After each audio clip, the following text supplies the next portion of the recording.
minutes? Just vote on the minutes, it doesn't matter at this point, please, let's get it done. All in favor of the 6 people in this room that can vote, all in favor, please? It's passing unanimously. Okay, now. We have to say how many people abstained. Well, yes, okay.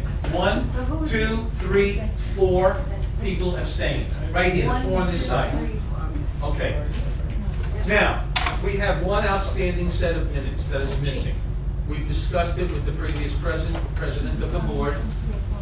I think he's going to make something happen.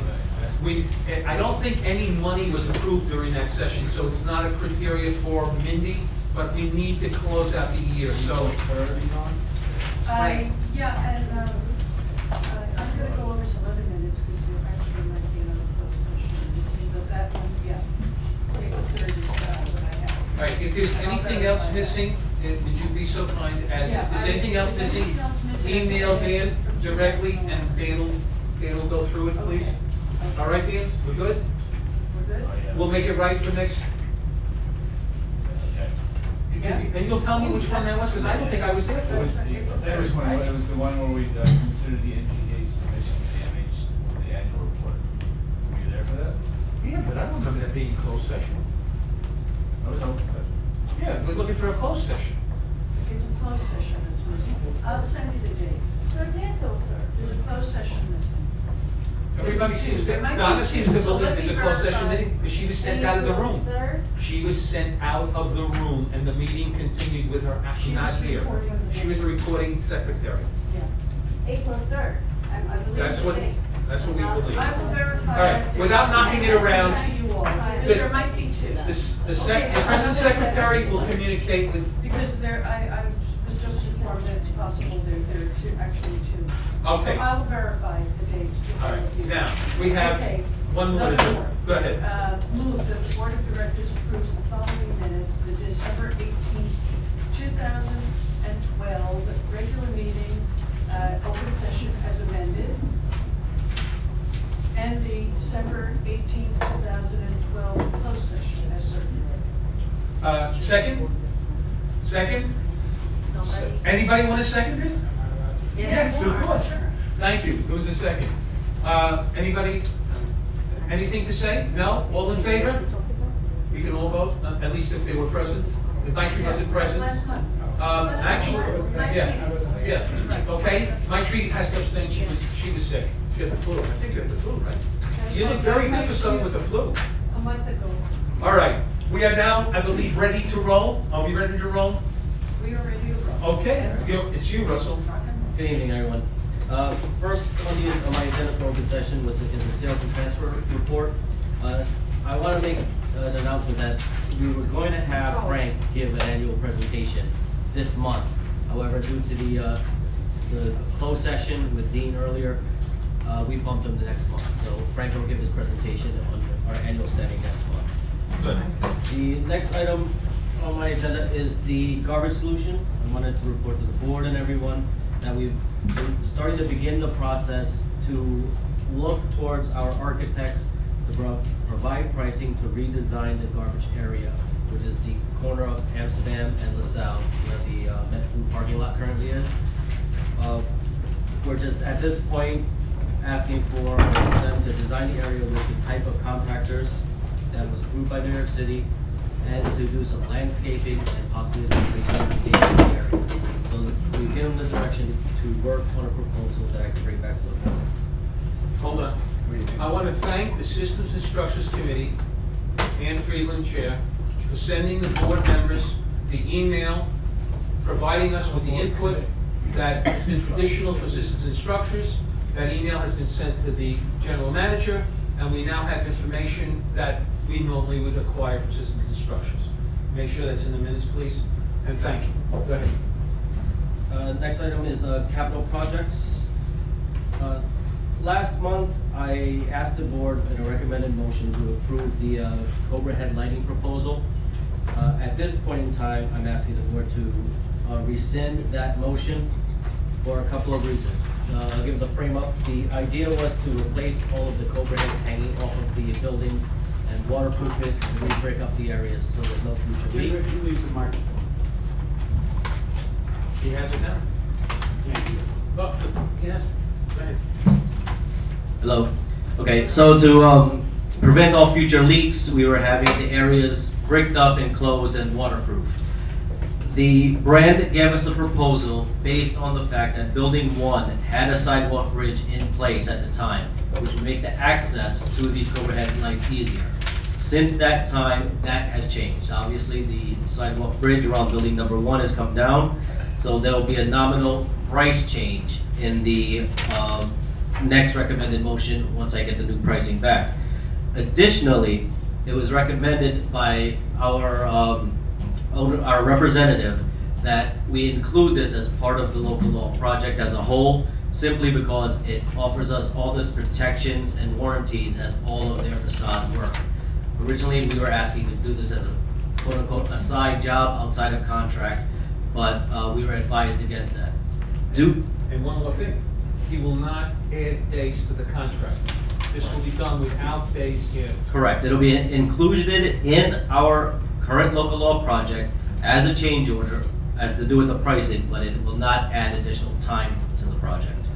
With that said, I'm asking the board to rescind the original recommended motion was, and I'll quote it, move that the board approves the removal of the Cobra headlights, patching and re-bricking of the removal area for a total cost of $23,850 for all buildings as a capital expense. I'm asking for the board to vote to rescind that motion. Seconded by, Who moved it? who moved it first? Let's get a mover. We need a mover.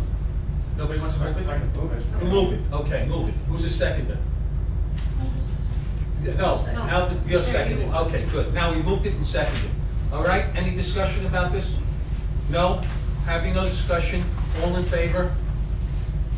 It's unanimous. It's been rescinded. So it's the motion of from December 18th board meeting has been rescinded pending next month when we get the correct. It'll be included in a change order. Okay. Skip over the time. It didn't skip over, coming up to it now. Oh, I think you got a page over here, things at the top. Oh, I see, there it is. Yeah, got it. What are you doing? Well, there was tiebacks here, and then. Okay, okay. The next item speaking on is a tieback solution. I'll give a brief description of what a tieback is. A tieback is a permanently installed anchor that will be installed on our roofing system and on the, I'm sorry, I went off the words. The Permanently installed into the roof. What it does is, in the future, if we ever have to do drops of any scaffolding of any kind, this is already in place. The benefits of us doing this now is it's incorporated, into the local law roofing project, which would extend the warranty of the roofing materials over the area. That's a primary consideration for it. If in fact we don't move forward with this type of work, and in the future we have to do a scaffolding drop off the side of the building, we would have to breach our brand new roof, anchors right into the concrete slab of the roof, and possibly void our warranty on the brand new roof. We don't want that to happen. So we've talked this over with Cutso George, Tubin and Allen, as well as JMA, our owner's representative. The solution was to go to Shapiro, Howard I. Shapiro and Associates. They are an engineering firm who is currently designing tiebacks.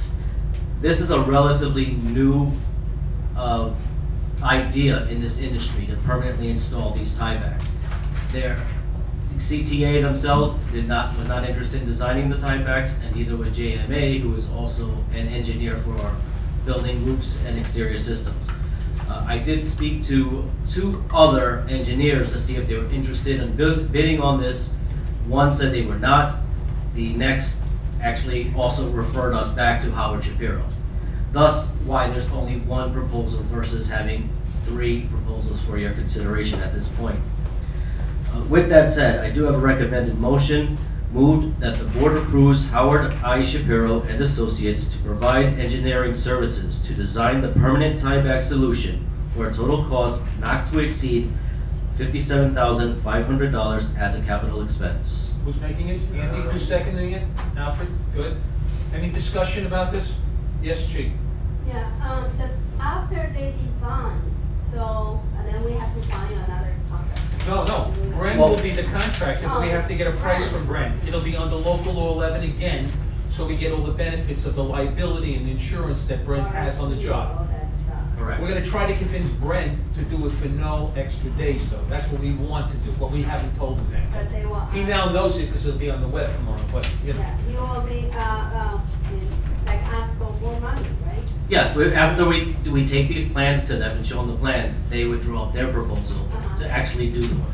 Okay, so at that time, can we just also get other bids, so just to compare the No, we price? wanna stay within local law 11. We I want Brent to do it. understand. Oh, you just wanna get a number? Right, Just yeah, more so comparatively? that I bet. I don't see a problem with that. No, that's a good thing. Otherwise, Brian just say, okay, this is the number, you agree? Well, don't forget, we have our owner's representative, Gene, Right, at yeah. the table, who pretty much knows what this is supposed to cost once it goes out.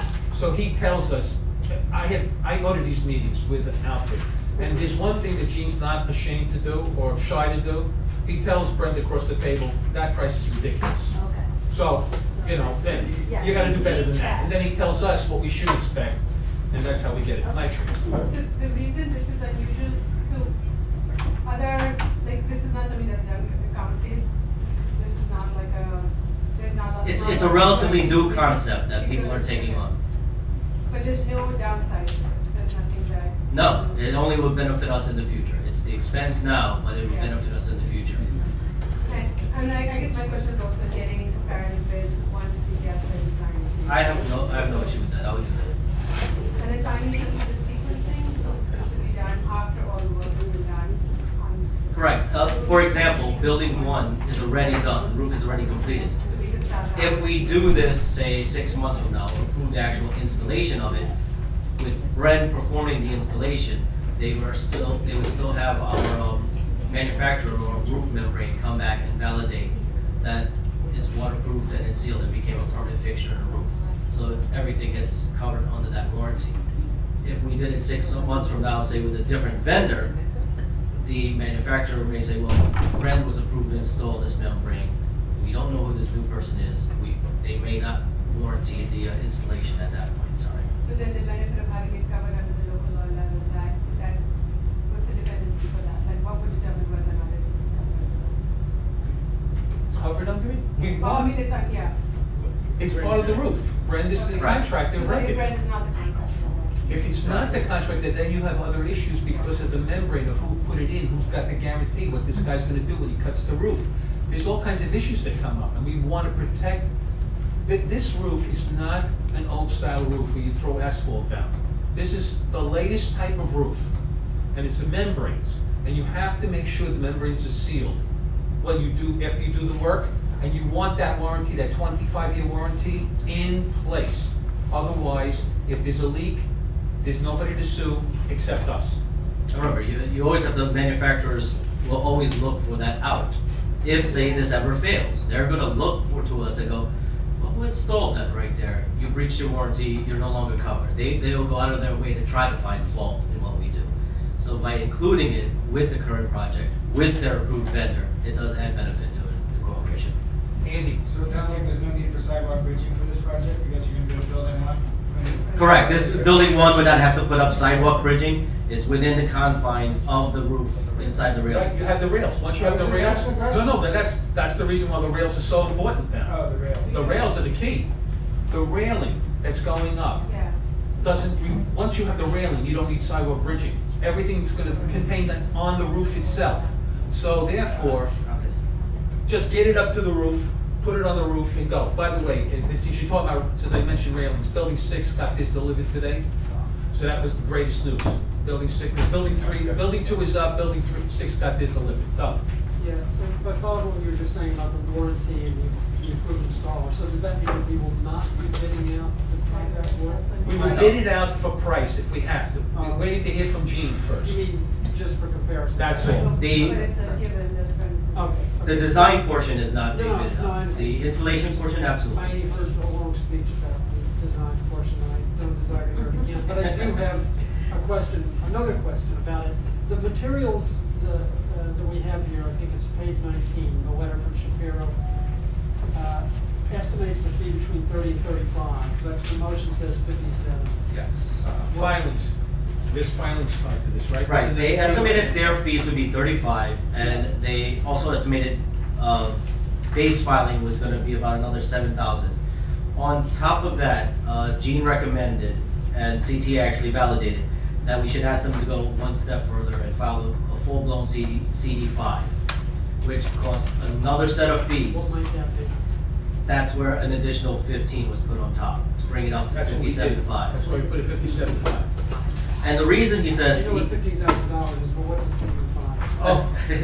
It's another, it's Creams and Derricks, it's another filing for the city to, it's a higher level of filing with the city. What it does, it's, once we do this once, you don't have to do it on every job. It becomes a permanent fixture here, approved by New York City. Every time, if we didn't do this, every time they would file, they would have the temporary, even if they did temporary tiebacks for a new job, they would have to file these CDC-5s. So it's the one-time fee up front that does not have to repeat itself. So that's all included in that? That's Right, the that's- 57.5. that's- Additional, okay. What we're not seeing in the exact Whatever that is. proposal. Are we good? Can we go to a vote? All right, all in favor? It's unanimous. Okay. This is the good news. This is the best news of the day. The temporary boiler removal update. Despite what you have in your packages, I got word today that the New York City Department of Buildings, Best Squad, approved the removal of the sidewalk bridge finally. I have authorized Brend to move forward immediately. Wednesday, Thursday, we're looking at the removal of the sidewalk bridge on Amsterdam Avenue. By Friday, we're looking to have the boilers and oil tank removed from that area. On Monday, we're looking to move 2 containers from our garbage area of the Met Food parking lot into that area. This will free up the area for the garbage solution in the future. Maybe 3. It may be 3, it may be 3. But that was the best news we had all day. This is what we were waiting for. This ties back, I believe, 2 board meetings ago. It was originally brought up as a 1, 2, 3 scenario as a notification, and obviously that's not what happened. We're finally at a point where it's finally approved, and the boilers will be removed by the end of this week. And by the way, just so everybody knows, this was not a Brend issue. This was JTS. They had to file, they're the ones that had to file with the city, they're the ones that had to get the clearance, they're the ones that had to get the city down here to approve it. That's where it was. It wasn't Brend that held us up on this. No. TSC. TSC. Oh, jeez. TSC. TSC, I'm sorry. Go ahead, Alfred, I'm sorry. There's a additional for significant snow finding with that effect, removal. It may. If you have 20 inches, it could slow it down, but as soon as it's cleared, it's going out. Yeah, No, yeah. let's preface any exterior work of this nature by Just on the record. weather pending. The latest Weather, yeah. forecasts are not that much snow. No, Brend believes that That's great. as Okay. long as you don't have a blizzard, Brend believes he's taking it down, and that guy's coming to take it out. Yeah, I was more concerned about the guy taking it out. Right, that's definitely a concern. Dan? If it is. So, with the garbage solution and the moving of the, the SAMs. Right. Just a couple questions on this. First of all, when is building 4 scheduled to get its scaffolding and the sidewalk shed removed in that area? We don't have a date yet. We have a date for building 6, building 2, so that you know, is the end of April right now. No, I'm sorry. Building 2 is the end of February. I'm sorry, John, I'm sorry. Building 2 is the end of February.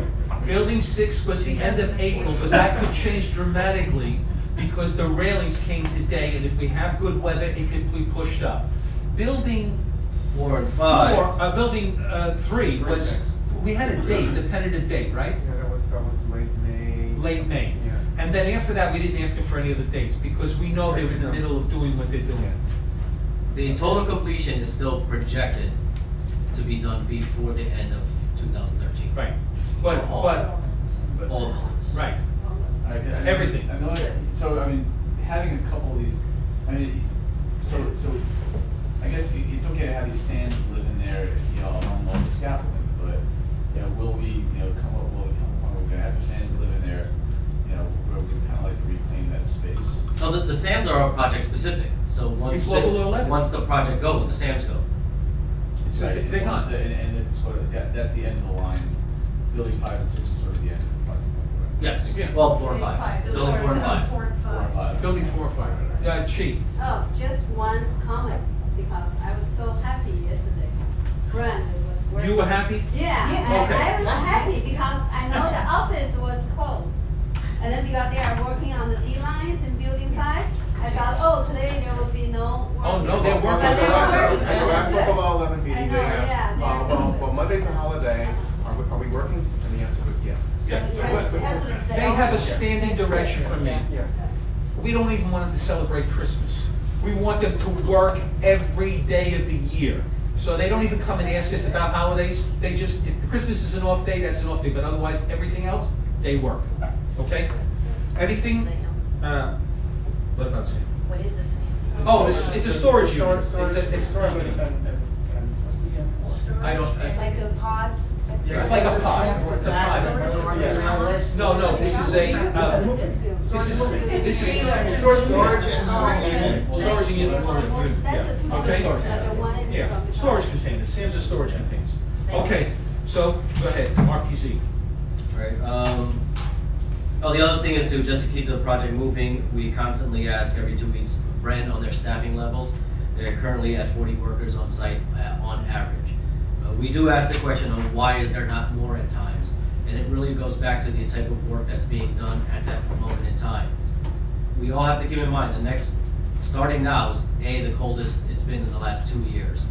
There is a very specific time frame and temperature grades where they can use the concrete and the sealing of the bricks. So again, if there's not enough work to support 60 guys, they don't have 60 people here. They're currently running an average of 40 right now. And probably now, they're running it 2, because they can't work at all. That's it. It's too cold. Yeah. Just to extend on what you said, they can't do any concrete work unless the temperatures to go above 40 degrees, or Correct. degrees. Overnight, too. Three consecutive days. Right.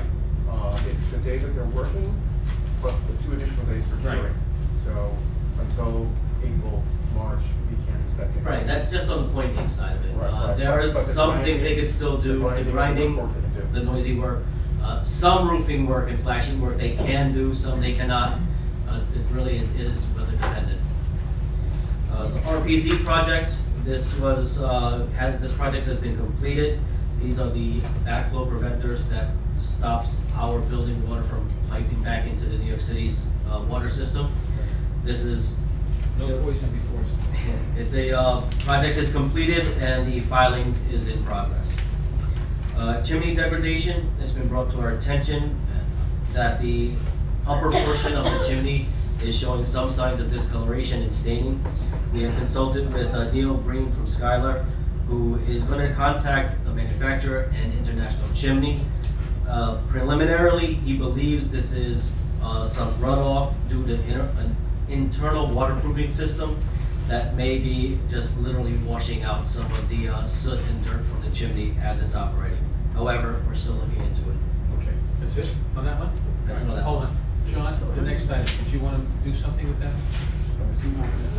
No, we're gonna, if you want to say it, let's say it now. Oh, wait, can I just ask about that last item? Yes. I know we'll hear next time, something from Neil about this. But is he saying preliminarily that just may be the way it is? Yes. Yes. It can't get removed, cleaned, or otherwise changed? Here's the problem with the chimney. Or we really just don't know? Neil, from my discussion and Russell's discussion with him, he believes there's nothing we can do about it because the design of the chimney is not allowed to have a cone or a peak or a cover on it. And if you look at the chimney, that top is wider. It's allowing for the draining of rain. We believe that there's soot that's being captured when it rains and pushed down, and then it gets washed out through those holes. So that particular feature is going to look that way for the next 25 years. It's never going to look It's better. gonna be looking worse and worse, because I took those pictures and in 3 months, it got worse. Okay, but it's not going to look any That's prettier. look forward to. It's going to be, it's not going to degrade the chimney. You're not going to have any problem with the stainless steel. Everything is stainless steel up there. The problem is, that it's the way the city requires the design of the top of the chimney. It's that simple. okay? Another thing, like on the city. I have, John, did you want to do something? Yeah, with with this? the interior lighting project, in my infinite wisdom, Yes, I think that we should table this, any discussion on this to allow System Constructions okay. to Does weigh any- in for Okay. 1 month. Does that, till next month, right? Yes. Does anyone disagree with that? No, it's tabled. Okay, we're now up to, but management will put this back in their report, and Systems Instructions will put it in their committee report. Yeah, it will be Okay. better from them. All right, we're up to general grounds care and cleanliness. Yes, general grounds care. Thank you, John. It's been brought to our attention that various locations throughout the grounds are not being properly maintained. I performed a site walk with Ms. Sharon Lockhart Carter from the Grounds Committee Chair and identified areas of focus for building staff cleanup as well as Brent cleanup. I've seen them, there's been some progress on this, however, I think there's still more to be done to consolidate some of their storage of their equipment in various areas of the building, behind the buildings. Also, I believe at this point, our staff needs to step up some of their areas and policing of some of the grounds as well. I'm sorry, Andy? So I think there are two issues. One is their equipment, and that's not what I'm concerned about the litter. I raised a stuff about this. So are we gonna have a program where maybe someone's responsible for, I don't know, periodically cleaning up the litter? Yes, Yeah, have you identified someone in staff to do this? yes. Huh. The staff, And what's the frequency? Let him finish his. there's somebody identified in general on staff, but we also want the building porters. So each building has their own assigned porter to do that general walk around on a daily basis. So I hope everyone starts seeing an improvement of we can never not have items there. Something will always occur at some point in time, whether it be a Brent issue in their staff or it may be shareholders. There's been some issues with shareholders throwing things out the windows as well that we can't necessarily identify who, what, where, why, or when. But who on our staff? Who? Various staff members. I can't specifically say it's going to be Tito. I'm not in a position to say that now. It's always Tito or it's always Wildman, but it'll be our porter staff. And they're gonna have the authority to go on the other side of the netting with a hard hat or something? I mean, Yes. That'll be on the weekends when Yes. there's no work going on. Anything else on that? Yvonne? Do you think it might be worth it to have a gentle reminder and in the form of a flyer to the shareholders, also just telling them? Because I think that Russell was onto something. I think some people are throwing trash out the windows. You know, the place is not in good shape. And I think some people just, throw wrappers. I don't think those people read flyers. Yeah, I don't think they respond. If I may, Let me throw those flies out. I have to tell you, it's an interesting thing. I took Europe today. Decided in the lobby. Just so you know, I grabbed Europe today. He's the #1 guy on site for Brent. I said, come with me. And we'll walk past building 1, and down on the right at the back entrance is a white board and another piece of wood, right? I said to him, that's yours, right? No, it's not mine. We cleaned this area up. This is, you have other guys working in this building that dropped it there. Now I'm gonna see if it's there tomorrow. I said, what about this thing? That's not mine. We took them up to building 6. This is mine, this is mine, this is mine. That's all my stuff. That's gonna come out. I'm waiting for the truck to come and take it out. So he pretty much knows what's his stuff, but we're getting other stuff left around because we're being taken advantage of in some weird way. And we're just gonna watch now that the porter is responsible for walking around the building, if you see something that's there for more than a day, like it repeats a second day, we should be writing emails in and letting Russell know that, it doesn't appear that the porter's walking around the building. And let's take care of it, because, look, we own this place. We might as well take care of it, right? All right. Can we go forward? Good, go ahead, Russell. Next item on my agenda is the Maintenance Department Customer Service Initiative. If you use our maintenance department for work in your apartment, we started a new program last month to have a follow-up phone call to ensure that the work was done in your apartment to your satisfaction. We just started this program last month. I don't think we're operating at 100% efficiency yet. There are some bumps I believe we need to work out with the program. However, I think it's a good feedback for us and for the board to see how our staff is doing in certain circumstances. Chief? Yeah, I think that's a good one because I got a call. I had someone that did some work in my apartment and then, like Rosaline, right? Called me, asking me how I feel. No, like 2 weeks ago and last. I said, I forgot. And then she said, oh, last week someone did your like apartment repair or something. I said, oh, now I remember. And then she asked, how satisfied? I said, yeah, I'm satisfied. But I have a suggestion, is that usually if you see the online survey, they have 1 to 5. It's better to do that way, so that if I say satisfied, it can be a 4, can be a 5. It I is agree, we different. could ask them to Well, So, somehow. and then also, I don't know, the communication department, like a committee, if we can do an email, it's better, because sometimes shareholders will be afraid saying the real stuff. Right, and here's the thing, just let me answer this for a second. I had a discussion with her. Mhm. She has no access to emails, but from now on, when people call in for the work, she's gonna ask them for their email. So we will be getting the emails, that's the only way we're gonna get them. Yvonne? Yeah, in fact, I had a similar suggestion, or the same suggestion as Chi did, to have a scale, either 1 to 5 or saying extremely satisfied, very Right. satisfied, not somewhat, not very. After but those, they're one of all- those things, he could make a suggestion. Don't do that. Don't do that. What if we just had 3 things? What if we had That's fine. not satisfied, satisfied, extreme?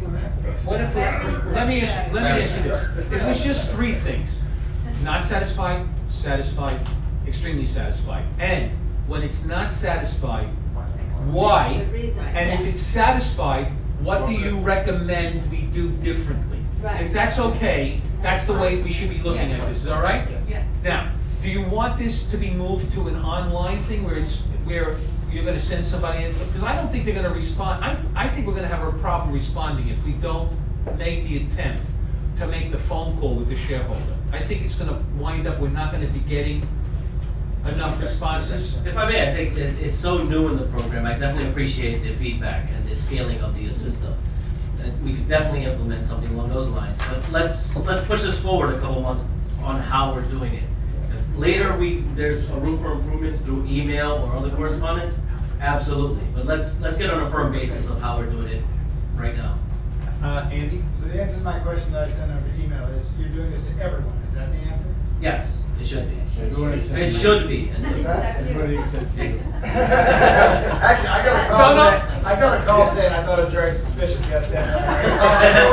Today I got a call. Just another, Wait, I think Maitri. So I think if we do the phone calls, we start getting emails, that way that solves both purposes, which was to also collect the emails. So the second time we have to do the survey. just to- Correct. Also, in line with, I believe I discussed this in the December board meeting, if not maybe November.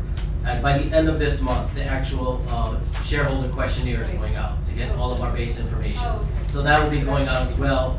So in addition to her asking for some information, we're putting out the letter to all shareholders to gather the information as well. yeah, make sure that she says it's confidential, so people can give her real feedback. Because otherwise, people will say, oh, if I say who and who is not good, and she's going to tell that person. Right. And then it's not good for me, so. Well, it's confidential in the sense, look, everybody has to understand, we're gathering the information because we're looking if there's a problem with a worker, with a response. I mean, and then someone has to take an action if there's something wrong. So it's gonna be confidential in the sense that we're not gonna put your name on a chart, but we are gonna possibly act on what you're telling us. I mean, you gotta understand, we're not just doing it, just to fill out a report, okay? All right, can we move forward? Good, bed bugs. All apartments that we do have confirmed cases of bed bugs are currently being treated on a continuous basis, and preventative maintenance has been performed in the surrounding apartments.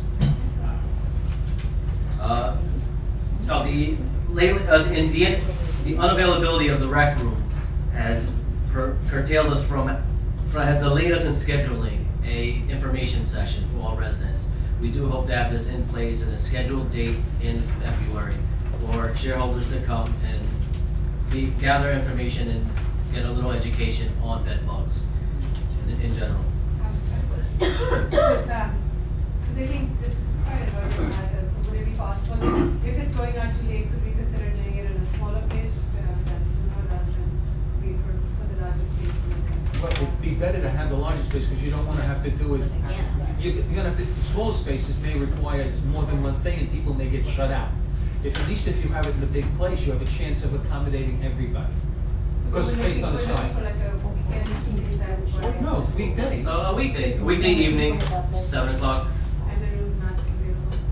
Well, there's been some events that was already previously scheduled for the month of January. We'll definitely get something in February.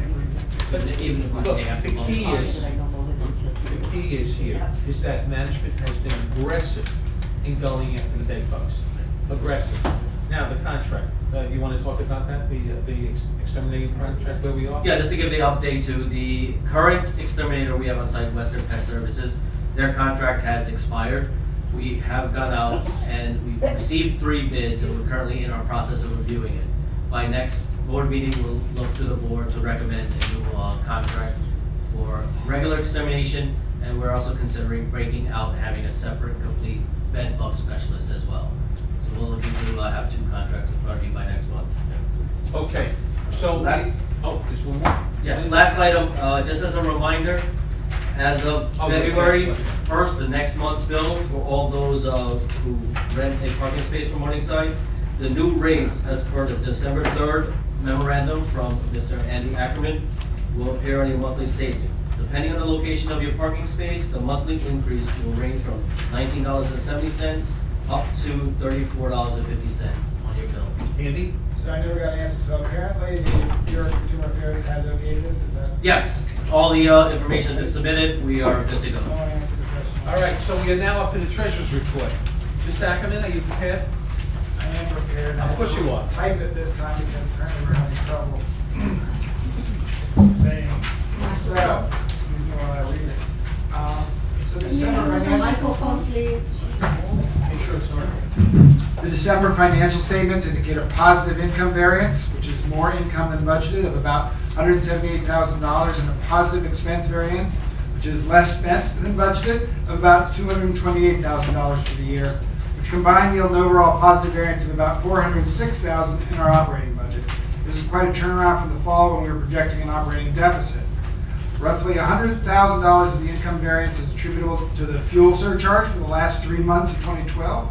As the expense variance, the fuel costs for November and December are each over $200,000 less each month, less than for 2011. So this time is unclear to management as well as the finance committee if these savings are real or if they will diminish as we pay energy bills that have yet to appear. Now that the year has ended, we can look forward to the final audit from MES in a few months, which will take into account bills paid in 2012 associated with expenses from 2011 and bills paid in 2013 associated with expenses from 2012. Okay, so I have 2 motions to bring to the board. First is an annual boilerplate motion regarding our payment of SEP IRA contributions for our employees.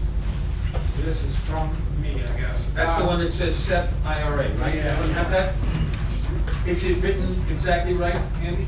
Yeah, so I was asked to check, and yes, Anthony said this is it is correct. So I move that the board of directors approves a 3% contribution to MHHC's SEP/IRA plan for the year 2013 to be applied to total compensation earned by eligible non-union employees in that year.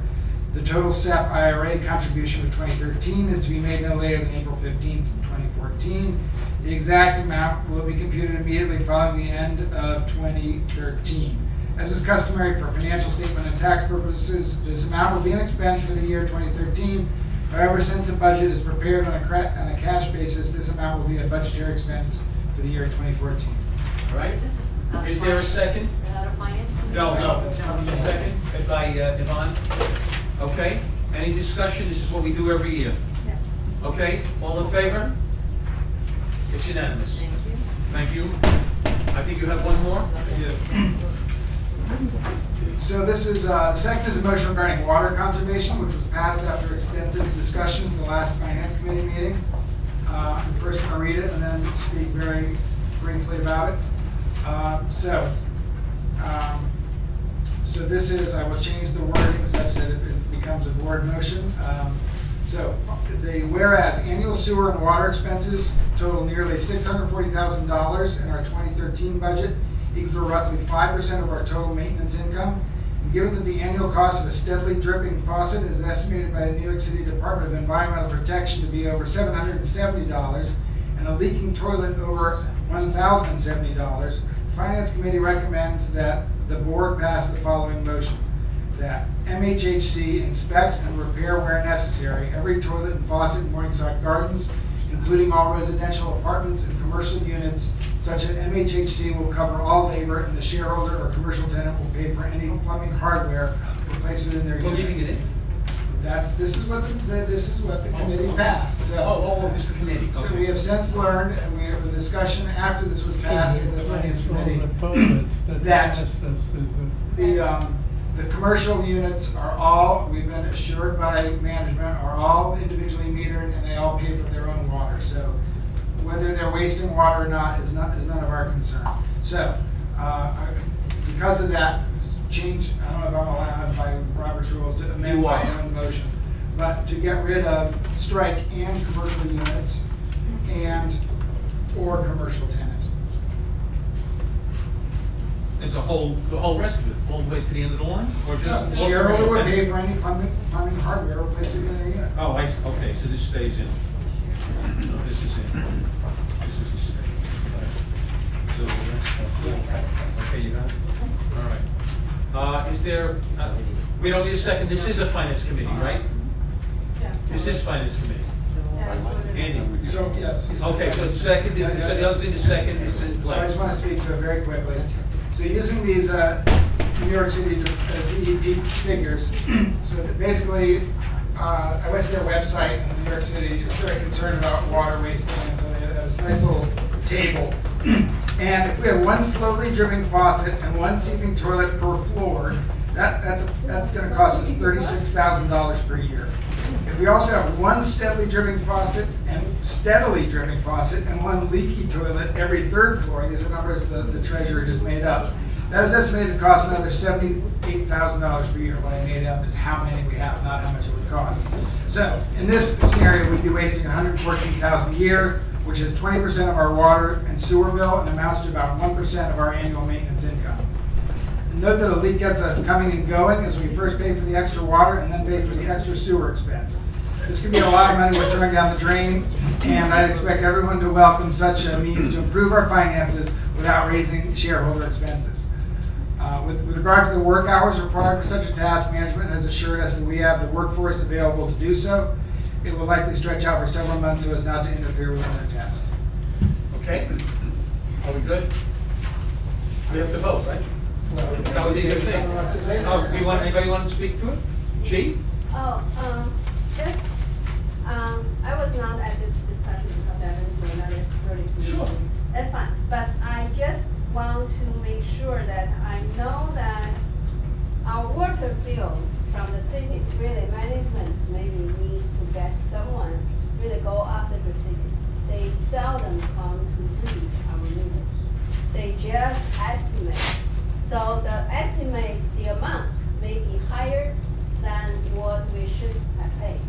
So I know the city, they always have the excuse, say, oh, I can't get in, it's blocked, or whatever. Yeah. Here? Yeah. They go to see our meters, sometimes they don't, they Well, they just claim- estimate. Right, the Yeah, last two bills I really pulled, have to- the last 2 quarters were estimated billing. Yeah. I'm actually working with someone from FS Energy now to Mhm. make a contact Get to your work out bill. one thing, but also have them come and do an actual reading. Yeah, and then their billing, you go online, as long as they got our money, they won't refund the money. They will give the credit. credit moving But forward. for that, you have to really look into it to push, to say, okay, here's the real reading, and then you really give us the refund. So Okay. that's one. Are we ready to vote? All in? Sorry, can I just ask? Sure. Is there 1 meter per building? Is that the way it works? Yes, I believe there is 1 meter per building, and part of us doing the RPZs, I believe there was also a meter installed in the garage as well. So does that mean that we get 6 bills every court. No, I believe it's all on one account. One account. Separate meters on one account. So the bills that you checked, just referred to, they're claiming that they didn't get access to any of our meters? Yeah, they literally say estimate, the last two. And They don't don't- say why they estimated, but am I correct? They don't say that, but they Right. estimated. If you call and ask, they'll tell you exactly what she said. It's like, oh, well, we attempted, but nobody would let us in. They would always give an excuse. So what you do is, it's a quarterly bill. So what we usually do on an annual basis, make a specific appointment, have the guy come, make sure we meet with him and take him in to do the readings. Okay, can we vote? Yep. All in favor? It's unanimous. Okay, Mr. Agnew, did you give your report to I'm Edna? gonna send her it Okay, digitally, so she good. can type it. All right, now, before the president gives his report, would everybody go to that packet and remove the last 2 pages in your packet, which is a chart that's printed in color. Pass it forward to Samantha.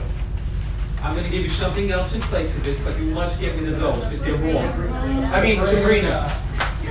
Boy, Larry, you are really screwed up tonight. The last, the 2 charts, just pull off whatever you have to pull off and keep, and the 2 pages.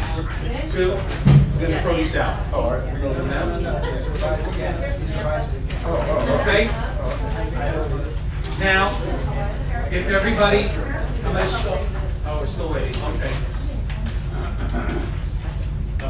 Okay, we're just gonna, we're gonna shred them, because they're wrong, okay? All right, everybody done?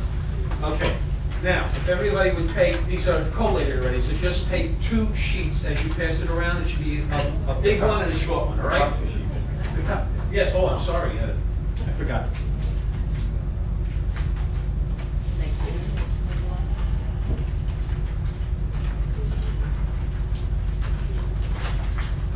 You doing it that way? Fine, that's great. Because I can't, the paper doesn't want to give in my hand anymore. I don't have those moist hands. I have dried old skin. It doesn't, it lasts only a little while. For some reason, I suck that stuff right into my body. Okay. She, Sorry. Chief, could you just pass it over to Chief, because she doesn't have one? Do you have one yet? Did I give you one? No, we have I need, everyone, I have a. you have a new one? Yeah. Okay. Go on, you need one? Oh, you don't? There's a pile of them. Who needs one? Here, go on. Come on, I got it. I got it in my hand. Yeah. Done. All right, Sabrina? Someone made notes, do they need this No, stuff? they don't need them. It's irrelevant. Okay, there's That's another it. one. This is another new one, right? Okay, we got them all out. These are the extras for you. Before I'm going to yield the chair to John, but before I do that, I want to give you a preface before I do. The reason why I'll be yielding it is because I'll be reporting as the chair of the Long Range Planning Committee.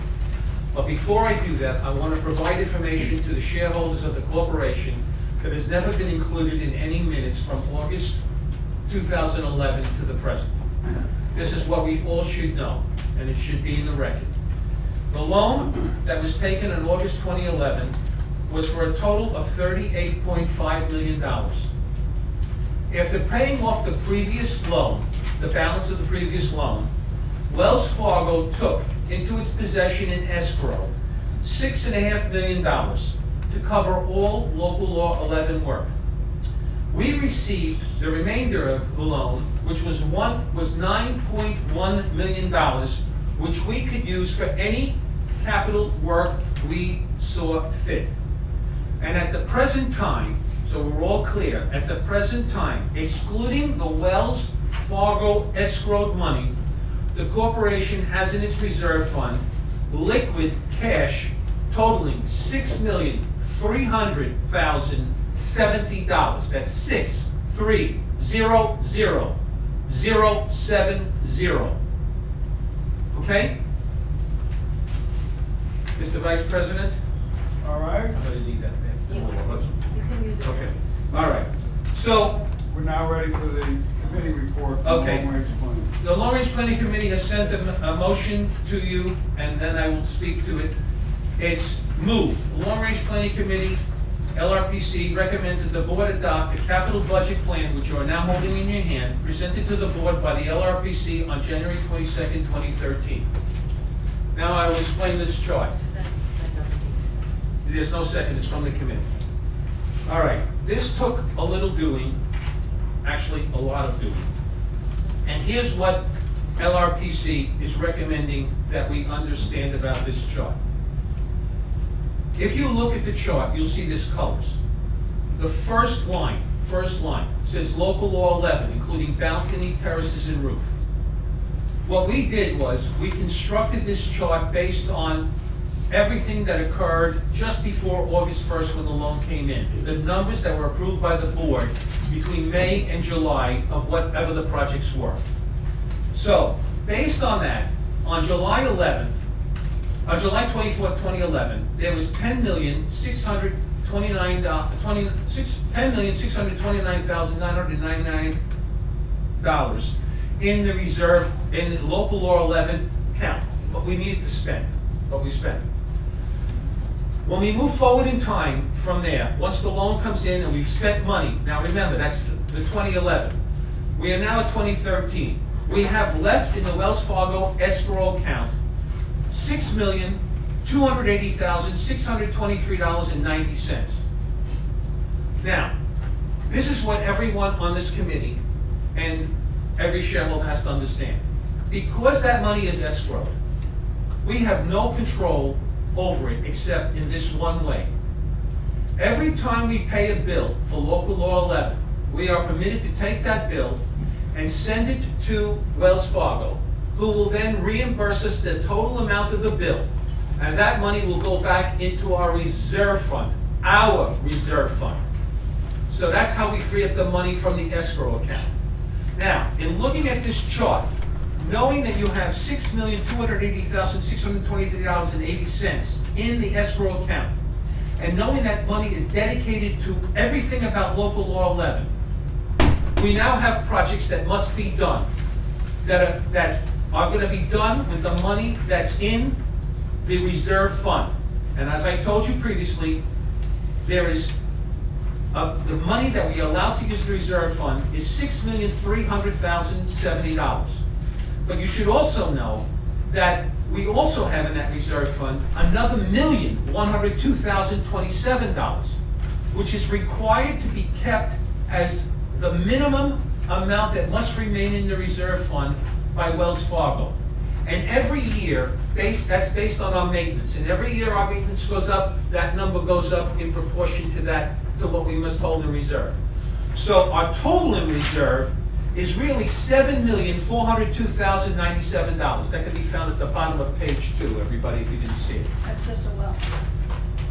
That's just what's at Wells, and that's. No, that's our money, not escrowed money, our money. Wells, the escrow money's in the top last column on the right-hand side. Okay, now, when you look down this column, you will see that the Long-Range Planning Committee moved things around from our previous recollection of what this chart looked like. We did it based on the priorities of what was going on, and we also combined items that should be combined. For instance, Long-Range Planning Committee combined all exhaust fan and electrical infrastructure controls and shaft work into one line item. They combined all domestic gas lines, capital plumbing, domestic hot water, vertical plumbing inspection replacement, which is line 16, which was 3 lines, is now 1 line. And the totals monies in those lines were put together so we don't have a lot of extra lines. We have only 40 lines to what's in this column. Now, what we know for a fact is that this corporation has to move forward on the following items. Line 3. Exhaust fans and electrical infrastructure controls and shaft work. We are moving forward on that. As of this moment, we have just completed a video, DVD recording of the second shaft. The second shaft of the BD line, I think, something like that, or the B, yeah, I think what's your DC line, I think is what it was. The DC line. DC.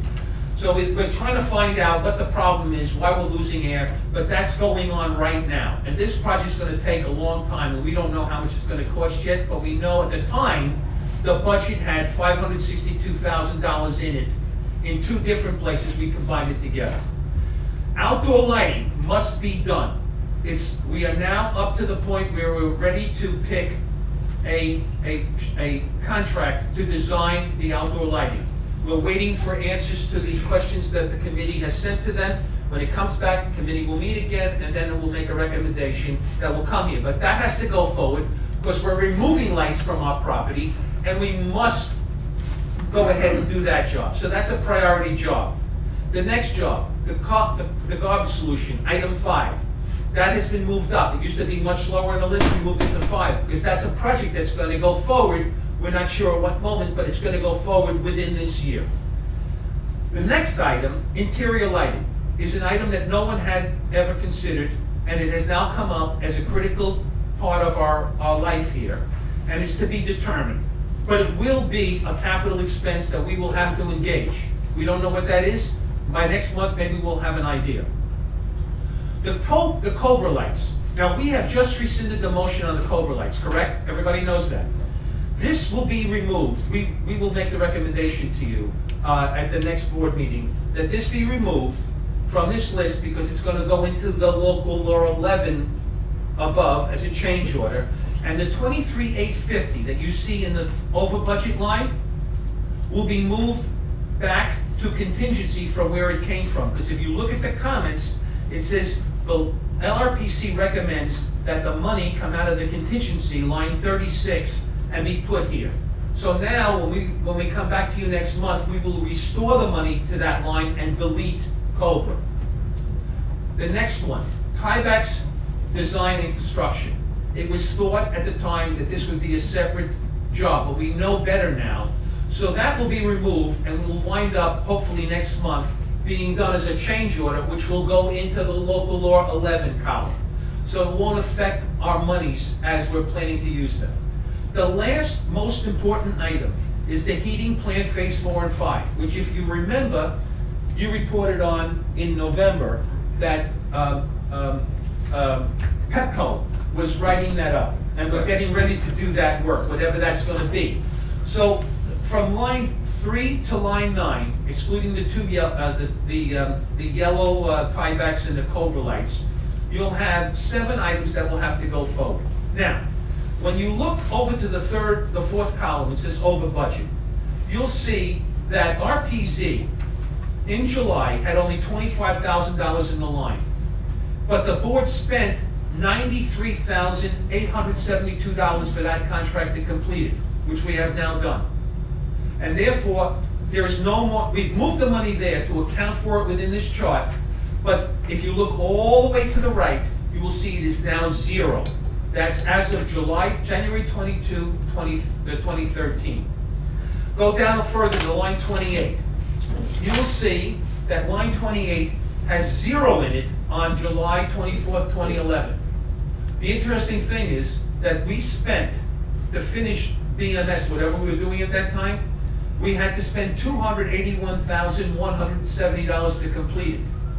The LRPC recommends that that money be taken from contingency, which was line 36, moved to this line, and now that line becomes 0 as far as we know. Am I correct? Yep. Good. Now, move to the second page. The chimney and temporary boilers. On July 24th, 2011, no one had any idea that we were replacing a chimney. We did replace the chimney. And then we had a promise that it would be done in 2 months. That went by the boards, and we had temporary boilers and an oil tank. We paid part of the chimney, and the rest of the money was into the temporary boilers. The money you see here, $654,180, was not counted on by the board on July 24th. But it was counted when we passed doing the contract and getting the boilers. So this is what we spent to date, and LRPC recommends that that money be moved out of the contingency line and moved up to line 32. But at this moment, we have 0 cost left in the chimney and rental. Doesn't mean it's finished. We may have one little more payment because we haven't closed it out completely.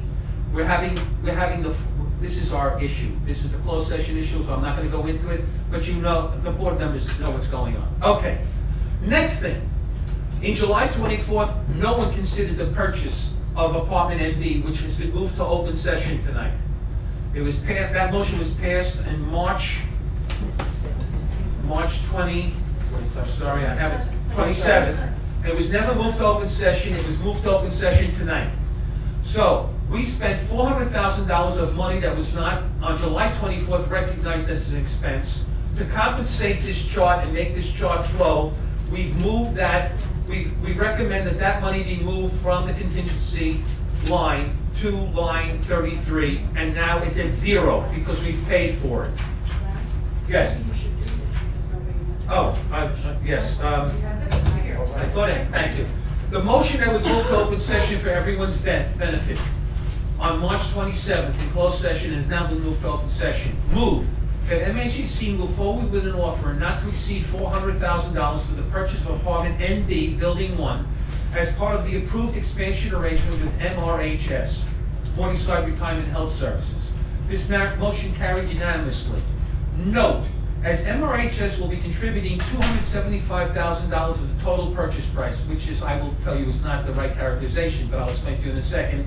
MHHC's portion will not exceed $125,000. So you know, the $275,000 given to us by MRHS was not to, it was in lieu of rent, and which is credited to our operating account in amounts of 1/30th of that total money to us for the next 30 years. It will appear as an income line to us. That's how that works. That's how it was explained to us by Mindy. Mindy, this is not me saying, this is Mindy saying. Okay. The next thing that happened was the barrage pointing and flashing. Now this should have been, we didn't know at the time, no one here understood, that this should not have been a separate contract with Brent. That to protect us, we should have had it as local law 11 work, we should have thrown it up there as a change order, but we didn't, and we did it as part of our regular capital work. And that was not was not accounted for on July 24th, 2011, and we recommended that that come out of the contingency line. So now let's talk the contingency line. On July 24th, 2011, the contingency had in it $2,625,000. Based on all the movement of money on this chart, contingency will now have $1,163,150 in the line. You understand that all the projects in the right-hand column, because that's the column that we're going to be working with from this moment forward, assuming the board accepts this report. Everything else is history. It's really not important to us. What's important to us from this moment forward would be line, local law 11 line, board changes of appropriation line, comments line, and the remaining projected cost line. Those are the 4 columns we'd be interested in for the future. You have to understand that all of those costs in the right-hand column, the July 22nd, 2013 column that says remaining projected costs, currently add up to $10,761,871. Now, remember the number I gave you earlier. The cash availability at this moment in time is $6,300,070. This whole plan is designed, oh, well, let me tell you what we're missing. To do all the work, if we had to do all the work tomorrow, we would need $4,461,801. If we had to do it all tomorrow based on the right-hand column. Say that number again. $4,461,801, and remember the right-hand column does not have tiebacks included in it. That includes all the. And interior lighting. Or exterior. All right, or exterior lighting. Real number. We don't know the numbers, but I'm just telling you this is what it adds up to based on our carrying over from the July of 2011, and moving all the stuff forward that hasn't been adjusted for spending. That's what it would add up to. Now, this $4,461,801 is expected to come in through flip taxes over the remaining course of the loan, of the 10-year period of the loan. That's what it was planned as. Well, that's what we need. We're hoping it's more than that. We need that just to do this. If it's more than that, that's a bonus. That's all bonus for us. But this is where we are right now. So understanding that this is what information the board controls, and that no changes should have ever been made to this document without the board voting. LRPC brings this to you tonight with the motion, and that we vote this up, and that from this moment on, LRPC will be watching what you approve, what the board approves, and we will be sending to you motions about where to move the money once you approve things, so that we keep the numbers in concert with what we know has to be done. Now, remember, no number in the right-hand column, in the January 22nd, 2013 column, is a fixed number. It was the best, most of these numbers were best guesstimates that were carried over from July 24th, 2011. And most of those numbers that were on July 24th, 2011, most of them were carried over from the previous chart, okay? A lot of them were changed. You can look at the minutes and see what was changed, but we had to recreate this the way it looks now, for everybody to understand where it is. And from this moment on, LRPC expects to be presenting the board regularly with information and helping the board understand what its long-range planning commitment is to the community and what we have to be aware of. Okay? Can we get some questions now? Yes. You can stop talking. Thank you. That's good. I'm sorry, Questions John. and comments? Thanks. I have questions. Yeah. First, I have to say, Larry, you did a good report. I did, on well, I it. have to answer that. First of all, I will take minimal credit for this. The persons that have to be credited with this are Tova Francis, member of the Long-Range Planning Committee, whose skill at creating the Excel sheet for this and gathering the information was incredible, and Russell, who helped Tova gather that information and put it together. Me, for being the final piece in the puzzle. You're not getting an award here. I just want to award everybody else. I was just the last piece in here. Tova and Russell. Go ahead. So I have a few points. The first one for the local law 11. You are saying, looking at the right-hand side, that's $6.2 million. Yes. Out back Wells Fargo, as of now. Right now, today. Yeah, January 2013. But we had paid in 2012, looking at financial statements every month from finance committee, monthly. So in 2012, we paid rent probably over $1 million. Over 4 million. No. Over Yes, 4 million. Listen. In 2012, it's Oh, no, yeah. 1 million Yeah, we okay. paid. But I know that when I was the treasurer, we asked for a grant to reimburse us the money. But then my point is, we paid, not grant to reimburse, Wells Fargo. We paid in advance the local law 11 money already spent. That's why at the end you said you have only 6 million left. But you should add another 1 million because the million we paid for a local law 11 work should come out of the 6.2 million left in Wells Fargo's account.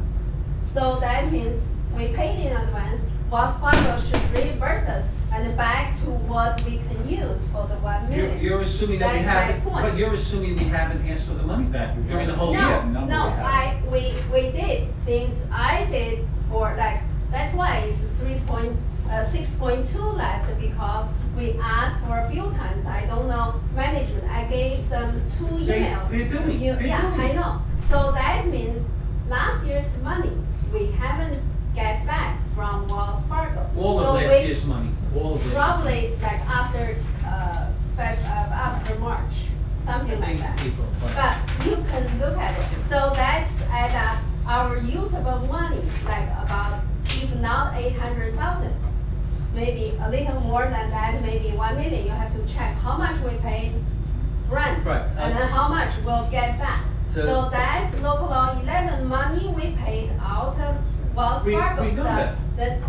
So you should add that up. We can't And then, add I would say once the transfer is done, Yeah, then you I get know, it, I then it know. was So shown. in the future, you will have that amount.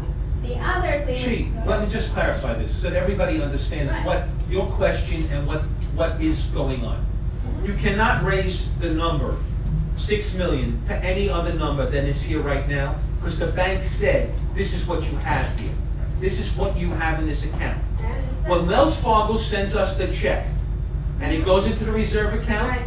next month this number may be higher. Right. But right now, we can't count that money because it's not in the account. But- This is our cash account. Right, but still, I don't, you should have a note there. But because we don't have, I think there is a scary tactic here. Scare? It's always like giving people some false impression. I know that, and also in 2012, we had about 1.2 million in flip taxes income. I'm not sure whether we got all that in here, and then, but of course, flip taxes is not always equal each year. It depends on the sale, and it depends on the sale price, because we have the flip taxes.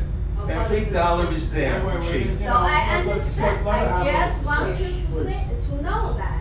So when you say that later on, starting now, this number will change, which is good.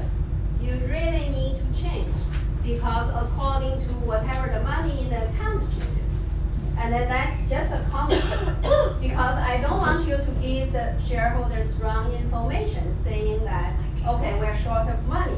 Of course, yeah, we have spent certain money, but we also have the account. Wells Fargo's account is still the money for MHHC.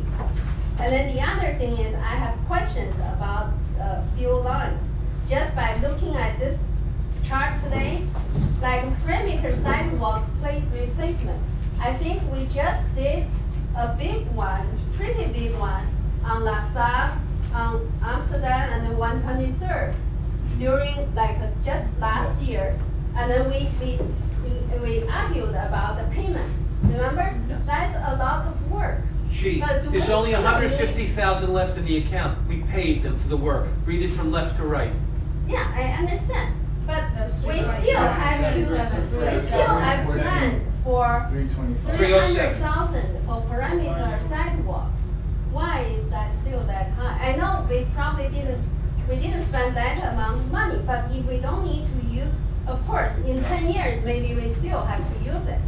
But still, this number should, yeah, it's not correct, because we just did like a year ago. Why we still have a 300,000 for this project? That should be awesome. And then the other one is, that's my question, okay? And this is the number left, right? This is And what then we also paid. the master plan, number 26. That's what we have left.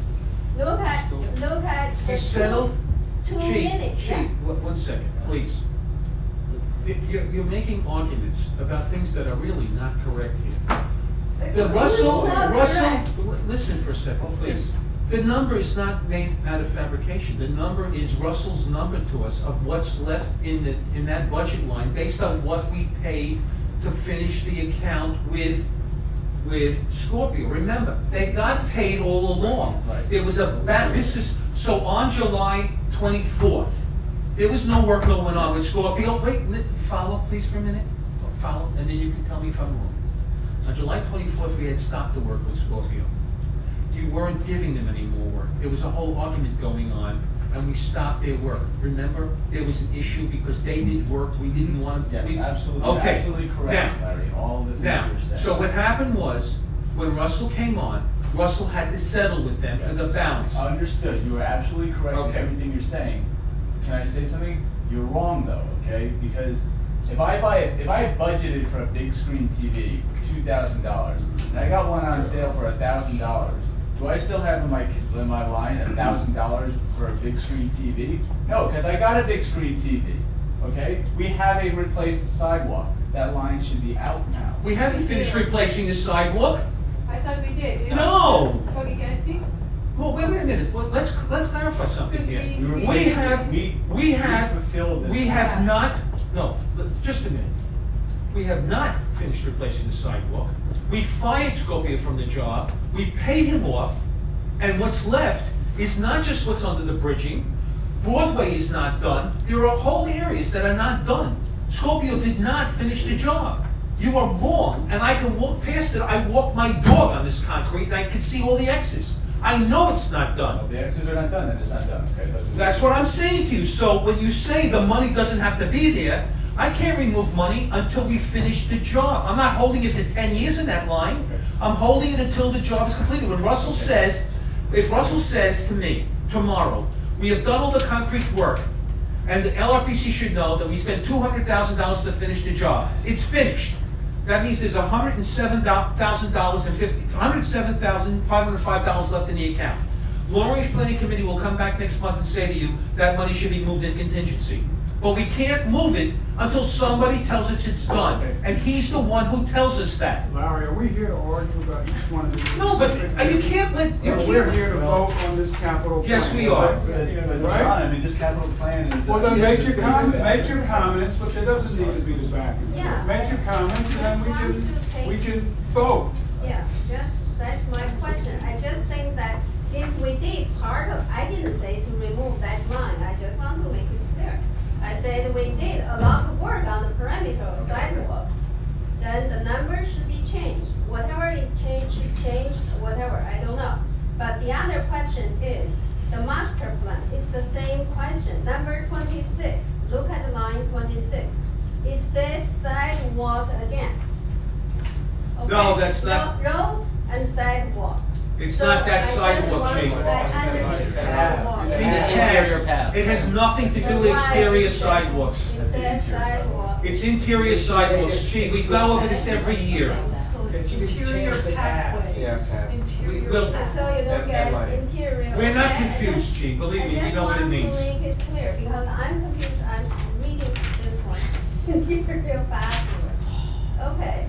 We'll change You have that. to be really To patient. to allay your Don't make any confusion, noise. we will change it. You see, every issue we can discuss as board members.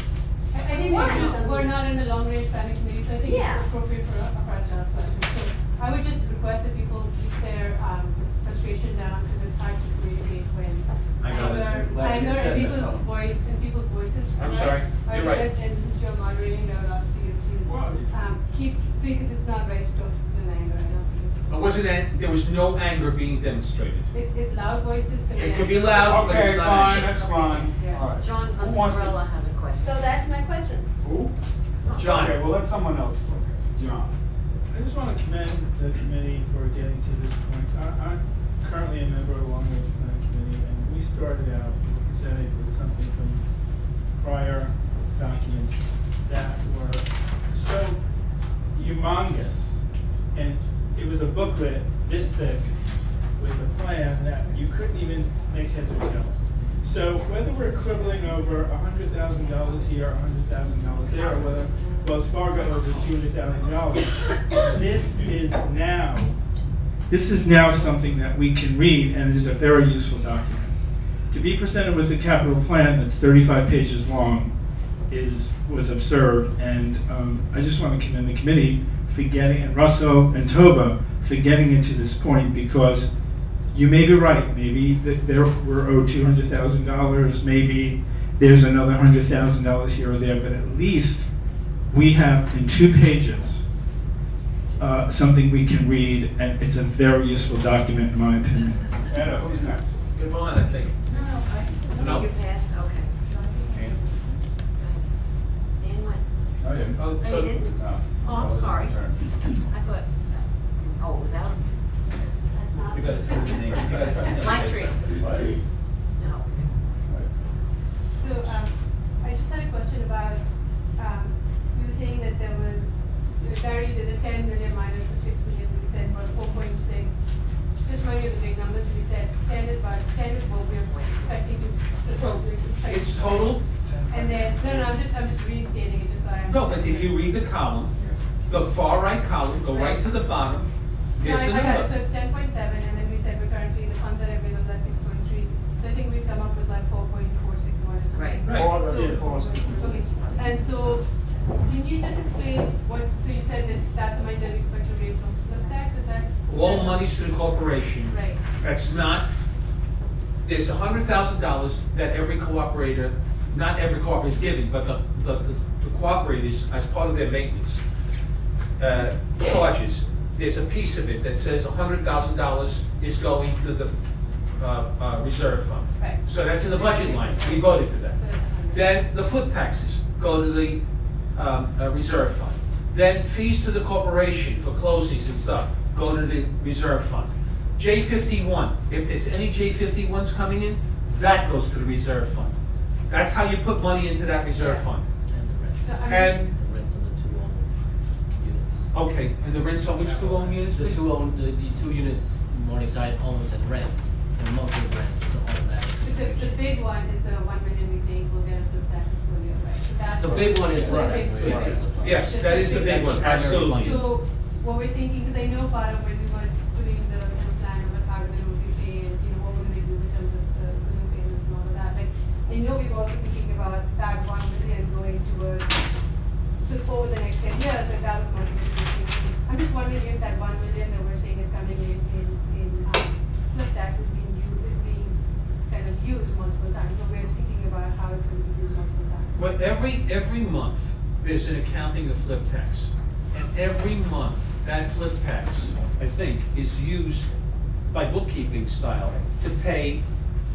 Where it shows the finance committee sees it every month, it shows on the transfer sheet. Yeah, no, that is, Every I'm month just saying, when it gets allocated. when we were talking about the loan, this is like, whatever, we were thinking about like how we would repay it. I'm just wondering, because I know we had said, okay, that money that we're getting flip tax would be then used towards loan repayment. So I'm just wondering.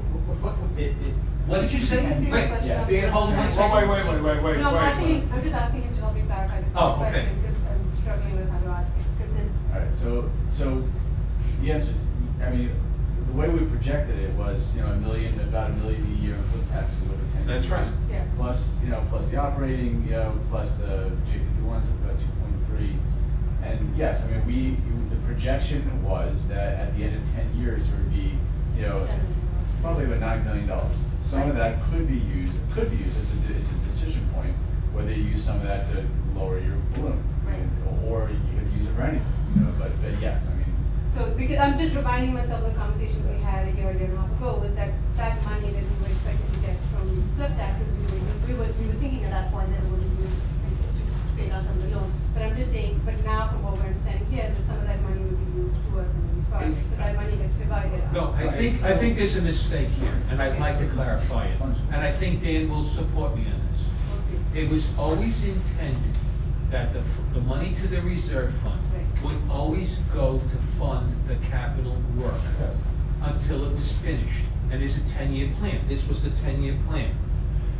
At the end of the 10 years, Dan said during his time, and I'm not disagreeing with that it would be possible that the board at the time would have to make a decision.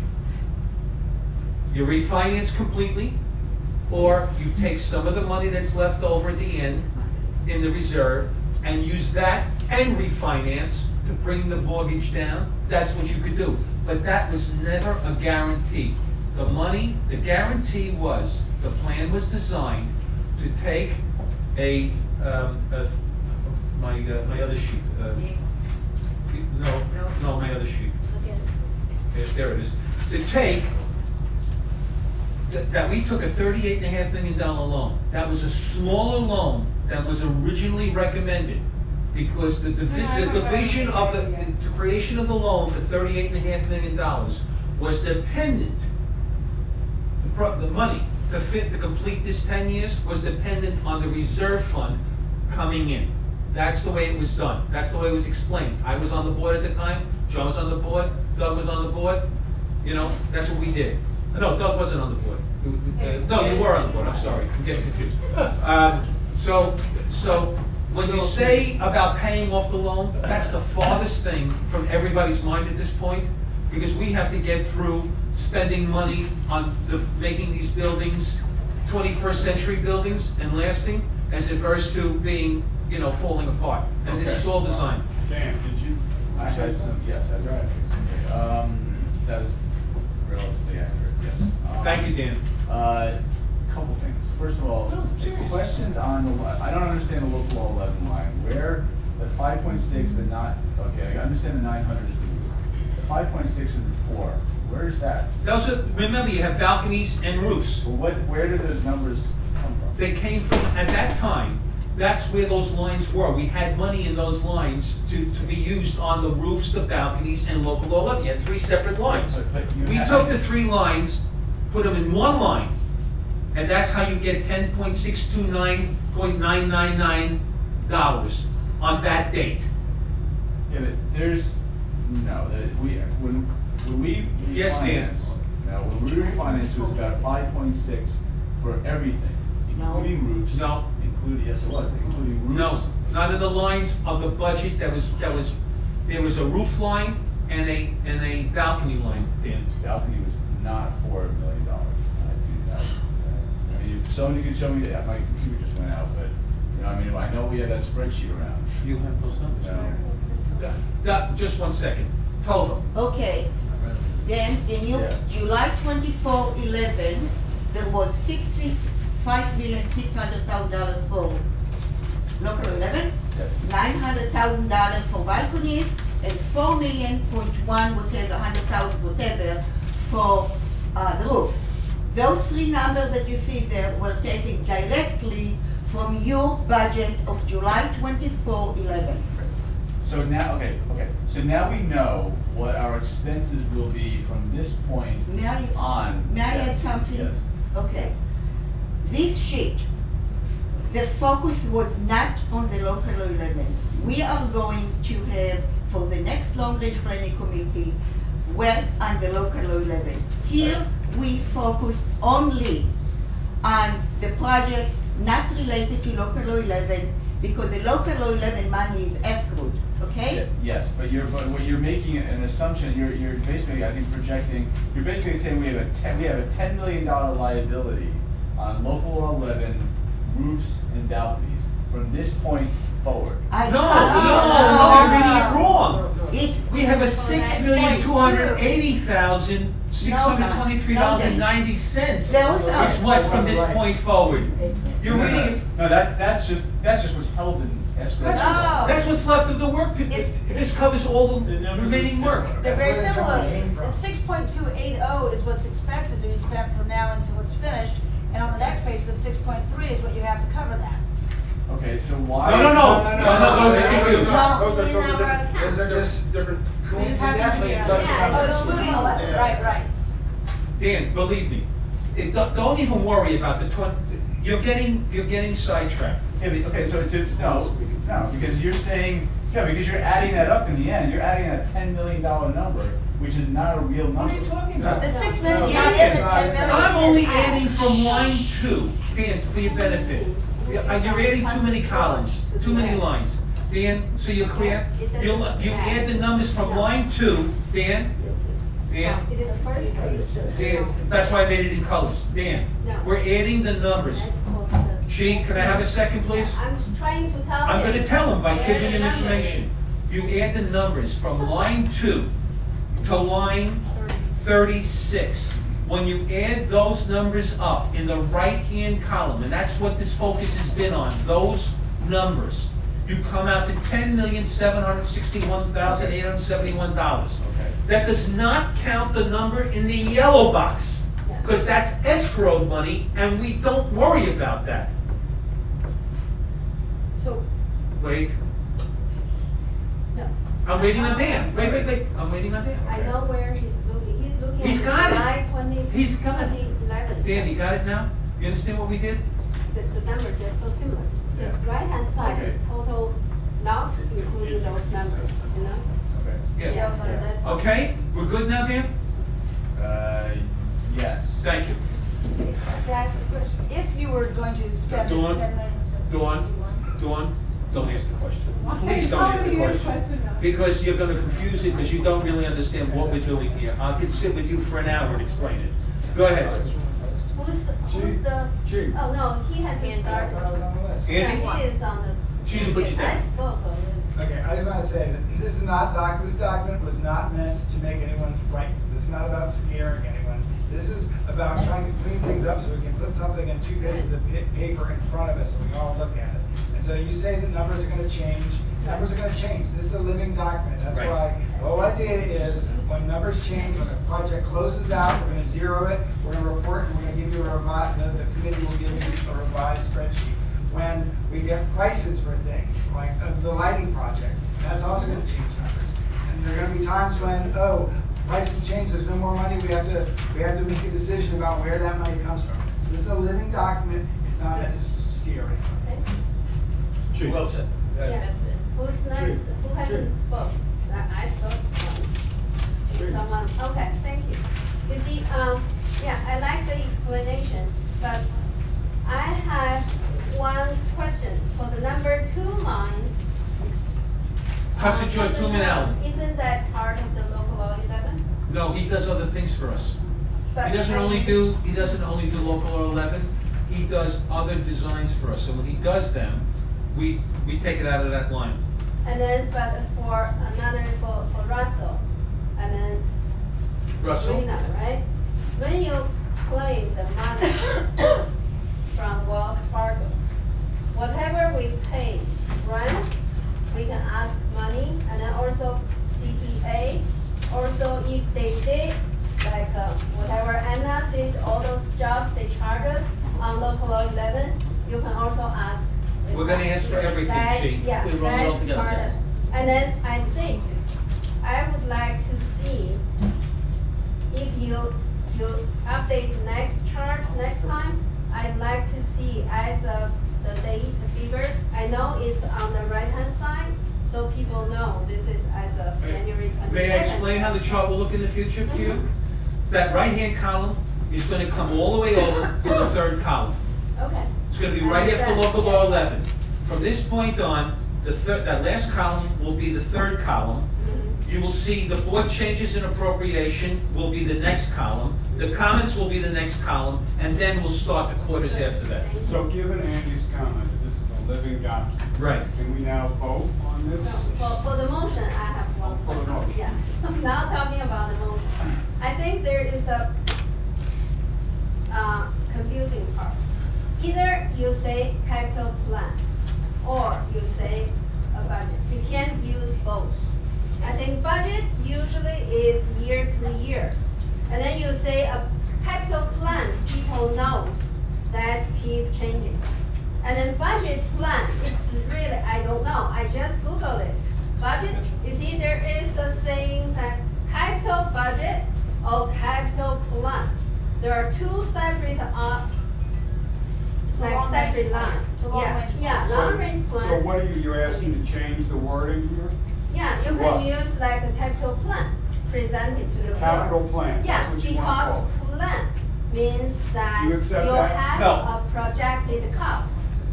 So we battled, this is kind of a compromise of those who insisted that the word budget be in here and those who didn't think it should be in here. I, for one, did not think the word budget should be in here. I would have gone for capital expense plan or capital Right, projections or that's something like good. that. Capital Better. expenditure. Yeah, if you do budget, There are other it's members of the totally committee who different. don't think it should be called a budget. This is the way it was passed, this is the way it's coming to from Royal. Okay. All right, can we vote then? I would hope so. All- Please, God. So, the motion is that the board adopt the capital budget plan presented by the long-range planning. All in favor?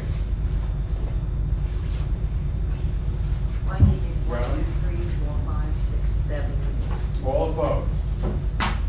1 no, Abstentions? Okay. 2. Can I just Somebody will walk to come. one point after we Can we just vote? stop shaking your head around? You see here is an example from Stanford capital budget and 3-year capital plan. Okay. So Larry, that's you're the difference. back. I'm back in the chair, okay. To let you know. Committee matter report. Yeah. That's why I voted Thank you, against John, it. for your excellent service. Okay, we're up to the Communications Committee. Ready? Okay, That's so you. I'm told that I have to rephrase this as a motion. What you have here is a 2-page document that's a little bit of a report of what the Communications Committee has been doing for the last several months. We sent out a request for bids for redesign of the website, and we got back, Russell prepared a little chart for us. We got back 3 bids. One of the bids was totally out of the question, it was $121,000. The 2 other bids that were very similar in scope, Redfire was not a Drupal-based web designer, and we decided we wanted to work with a Drupal-based designer. Drupal is an open source web template, and so we decided to focus on Sharon Cooper. We spent a good deal of time fleshing out details with Sharon Cooper in terms of the look of the website, how we're going to approach it. The other major component of the website design is an email component to it, so that we can have email contact with the shareholders and eliminate a lot of the paper documents that are going around. The committee is going to do a very big concerted effort to gather web email addresses once we get this up and running. So the document you're seeing, website 123, dated January 14, 2013, is her proposal to the board. It's roughly $20,000 to do all the components we're after. Some of the highlights: the total redesign of the website with all the pages and documents we have currently. Adding to that will be things such as, if you go on the web in the morning and you look at the website and the water is shut down, there might be a flash in there saying why the water is shut down. The website will be mobile ready, which means you can see it on your small devices, on your iPads, things of that nature. Again, there's going to be a public-facing website and a private-facing website, so as you as a shareholder will be able to sign in and go into private documents, committee reports, flash reports, what have you. We're also going to have the ability for various committees to have their own calendars. We will have the ability to sign up, say, for the different rooms directly on the website. And if you go on and you want to reserve this room one night and it's already reserved, you'll see that. So it'll be automatic. And that there were many components like that that were put into this. She has several people working with her to do the design, to do the email component. The committee spent a long time working with her. Adam Gershon is on the committee. He was pretty much a web techie, and he was really great and very helpful. And he felt very strongly that they knew what they were talking about. So we feel pretty strongly that we're going to get a great website and really change everything. If I could just, so that in case anybody missed it, how long will it take once we approve it? So that everybody hears how long it will take? It's about a 3-month lead time to get it all. We'll jump right into it with her, and we have to choose a template. We'll start to build it, and also it's geared. If you really look at it very carefully, it's geared to phase it in. So it's possible some of the parts could be up and running sooner. Particularly the real estate. Yeah, we're trying to get that going. So I think it'll be great for us, and I think if we really work as a team with management and work to gather email addresses, we can stop with like 3/4 of the paper that goes out to the tenants, and we can post these things here. We can send the flash reports by email.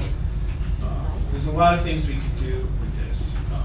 So, may I ask one more question, just for information for everybody? Who will control this website? Is it going to be them, or is it going to be we'll be able to control it? We want control over all of it. We will have a lot of control over it. We'll be able to, like Frank will be able to reconfigure the listings very easily. That was one of the major components we wanted. We didn't want to have to go back to Sharon Cooper every time we wanted to put a listing on it, which is currently what happens. So just so everybody knows, every time the board changes, we pay a tremendous fee to the guy that now controls the site. We pay about $80. It's ridiculous. For 5 minutes work, we pay a huge amount of money for this. So there's training component in here as well. So Sharon will be doing some training to some of our staff. We have to figure out who in this office is going to really handle it. So you're saying once they set it up, that if we need to make tweaks, whoever is responsible for that section can then make the adjustments. I suspect there's going to be some tweaking we're going to have to do with Sharon, and there's some hours allowed for that. But yes, we don't know who in the office is going to do that, but the different people will be able to change the name of the president and stuff like that. directly. There's information, that's gonna be very straightforward for us to change the information, like the board changes or whatever.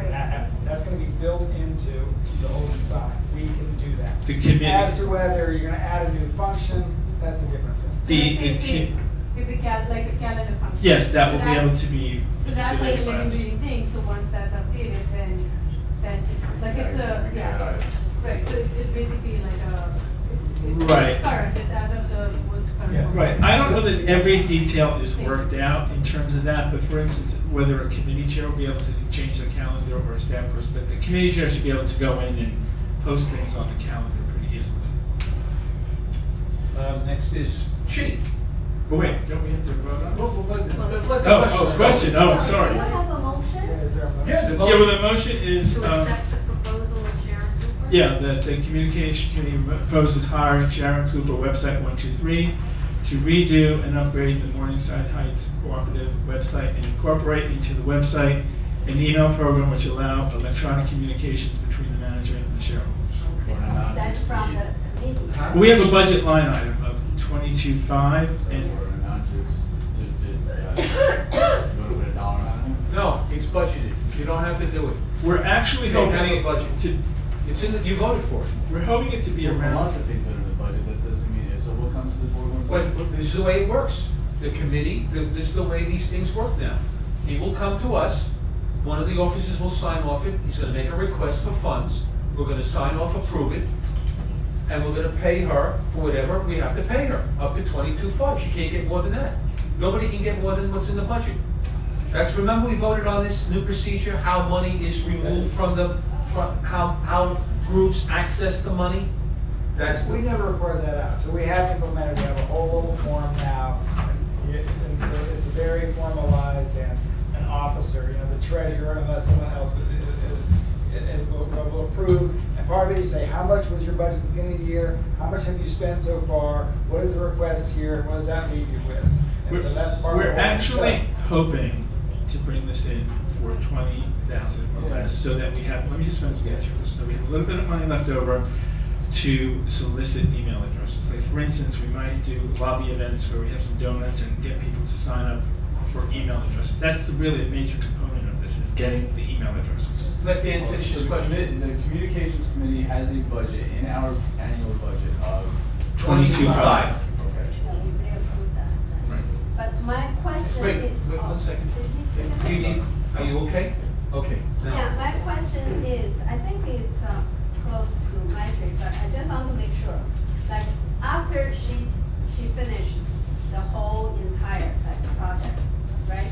Is there going to be a maintenance fee for her annually? Because I feel safer if she can, like, whatever your committee thinks is good. Because for our people who can do the updates, the simple updates, and then I feel better if she gives us like an annual small contract. Yes, So when they we ask can- for upgrade, so she doesn't charge us a huge amount. Yes, but that would be different, that would. Yeah, it's in here, and also, there's a web hosting component of this.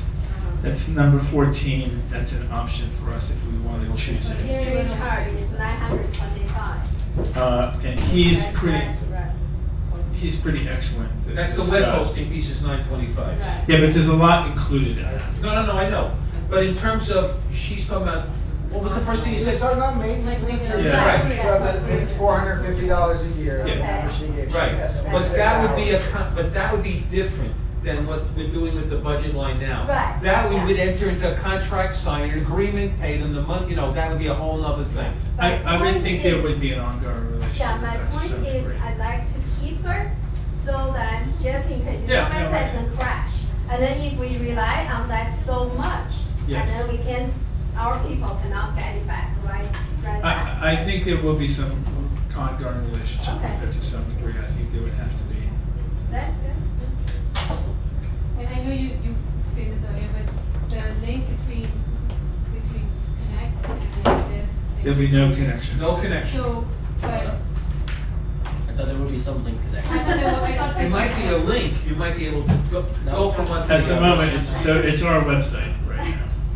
You might be able to push a button on our website that will send you to Coupa Connect, but it will not be connected that way. And Coupa Connect might have a button on their website that you can press. It will be connected that way. Yeah, but no more than that. Yes. But I thought, I'm sorry now, because I thought I'd asked a question like a few meetings ago that, there's some functionality that Connect could give us that we thought. This is a totally separate. No, I get that, but then are we, because that was part of like our conversations with you guys when we started off down, right? And so are we, and I know this might be too far gone, but was there something like, are we losing the benefit of what you can give us by going with the community solution? Was there any way of communicating with it? We don't want to connect. And the reason was, no, I just need to know the reason why. The committee thought that we wanted our own. This will have to use. Let's say we fire. How do we do it, John? Used for work orders or anything like that. It's No. a separate functionality for what Connect. Right, and let's say we fire Coupa Square. Let's say that crazy thought comes into our head because we're capable of doing that at any moment. Then we'd be completely dependent on them interlock with us. We don't want that. We want to have complete independence. Okay, but then going back to what you were saying, so I know part of what we want to do is going to switch to the electronic card system. So is that still, would those be two parallel processes where we could still do that, or does this make it such that we cannot make use of it? Well, we were going to Pay your try bill. to get more Can't pay your penetration bill. within Square Connect. But it sounds like the function of both of them would be very different. That's more of a community website Right.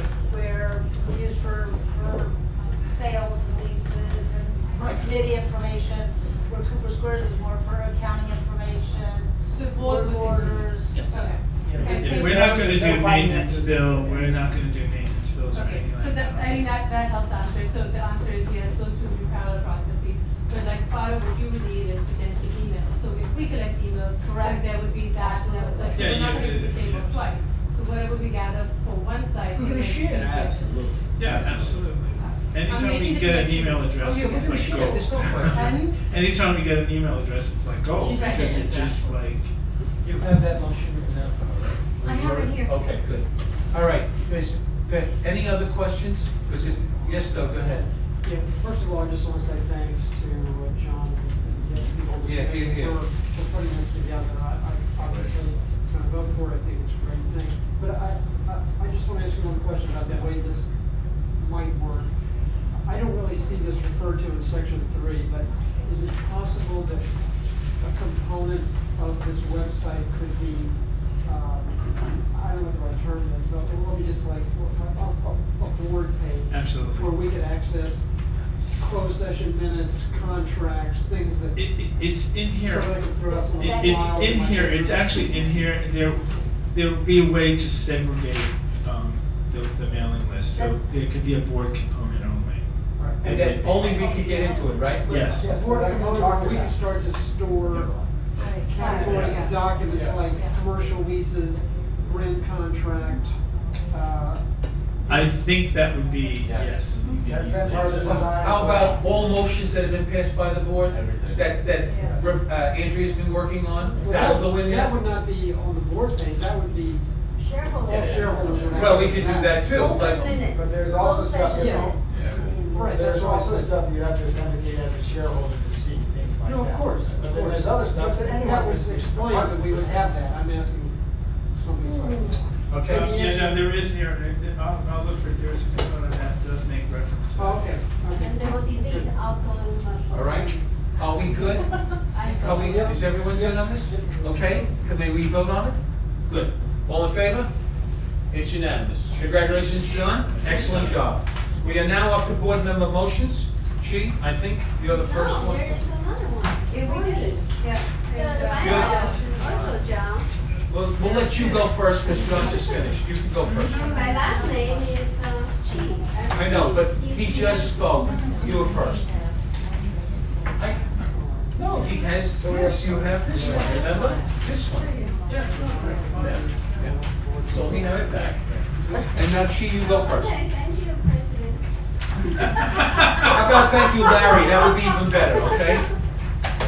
So I'll read my motion. Good. Yeah, that's for myself, nobody else. Motion. Whereas the latest issue of the MG News, Volume 50, Number 4, contains numerous inaccuracies, baseless accusations,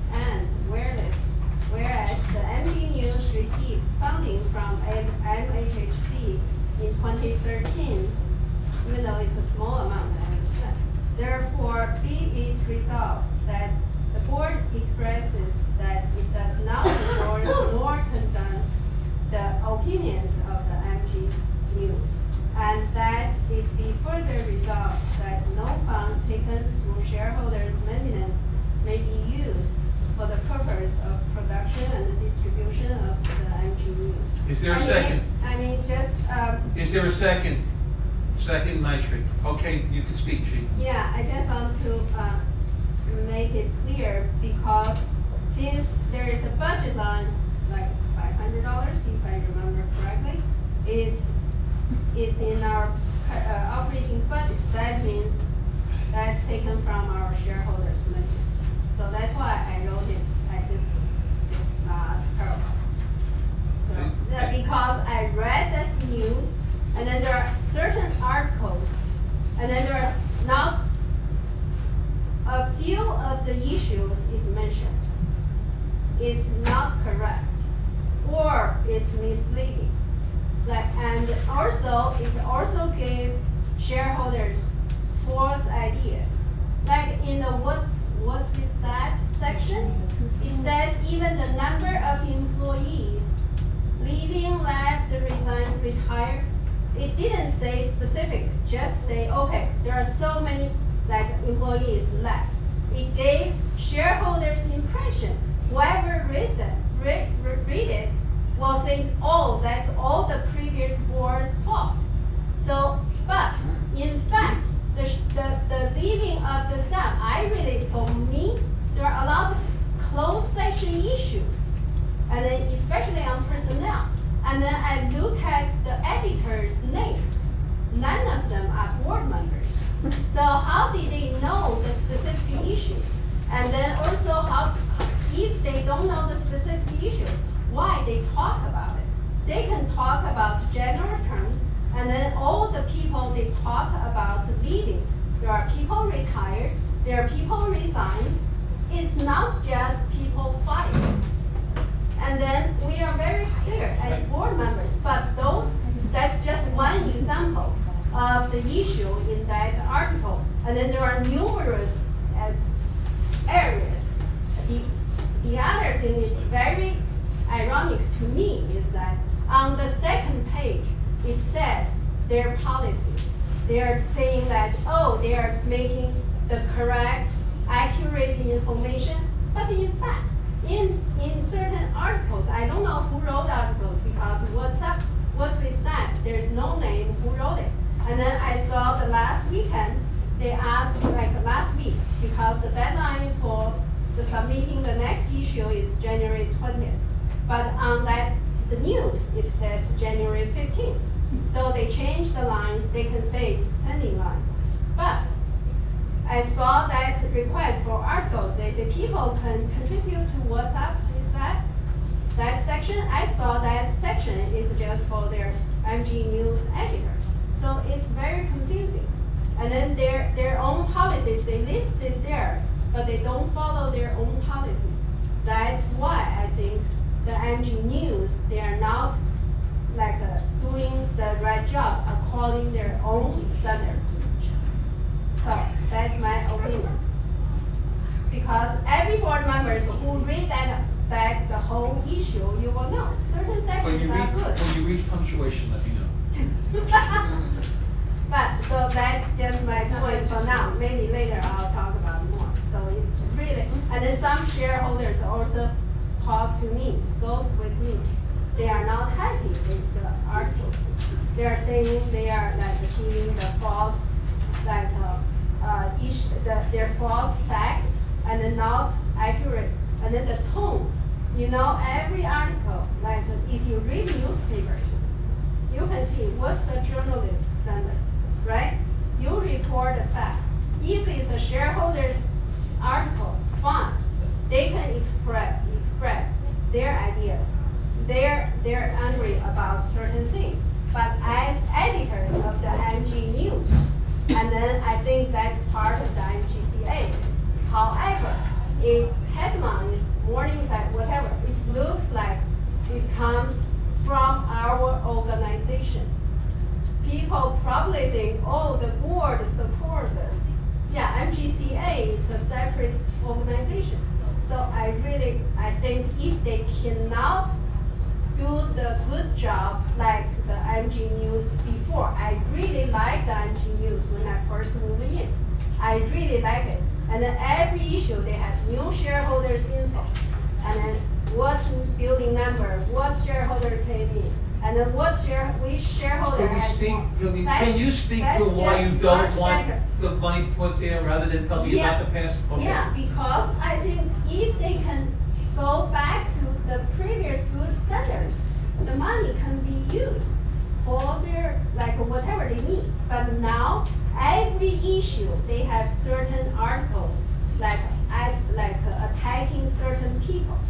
And then they said, okay, Larry, like the president looked like it said it's going forward, not backward, right? Don't blame me for what they said. Because you are good. You are saying going forward, not look I'm back. good? But those, Thank you, Chief. Yeah, but I didn't know that you had that feeling. But, Well, that's but certain people, even though they say, okay, the president, yeah, saying going forward, but in their articles, certain part of the article, they are still looking back, attacking people.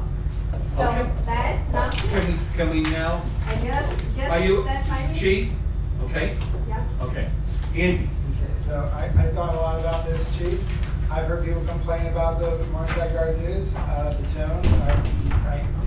You can take question with it. So as you point out, we do have $500, and we just did our operating budget in November. We do our operating budget at the end of the year. Now is January. So it's not, this is not like the Morningside Garden News was pretending to be this very feel-good, kumbaya, we all really like each other, and then we gave some money, and then all of a sudden, they came out with this new tone. This tone, I've lived here since 2009, and this tone has been rather consistent as long as I've been here. So, I don't think we should cut off funds that we just approved in November. I think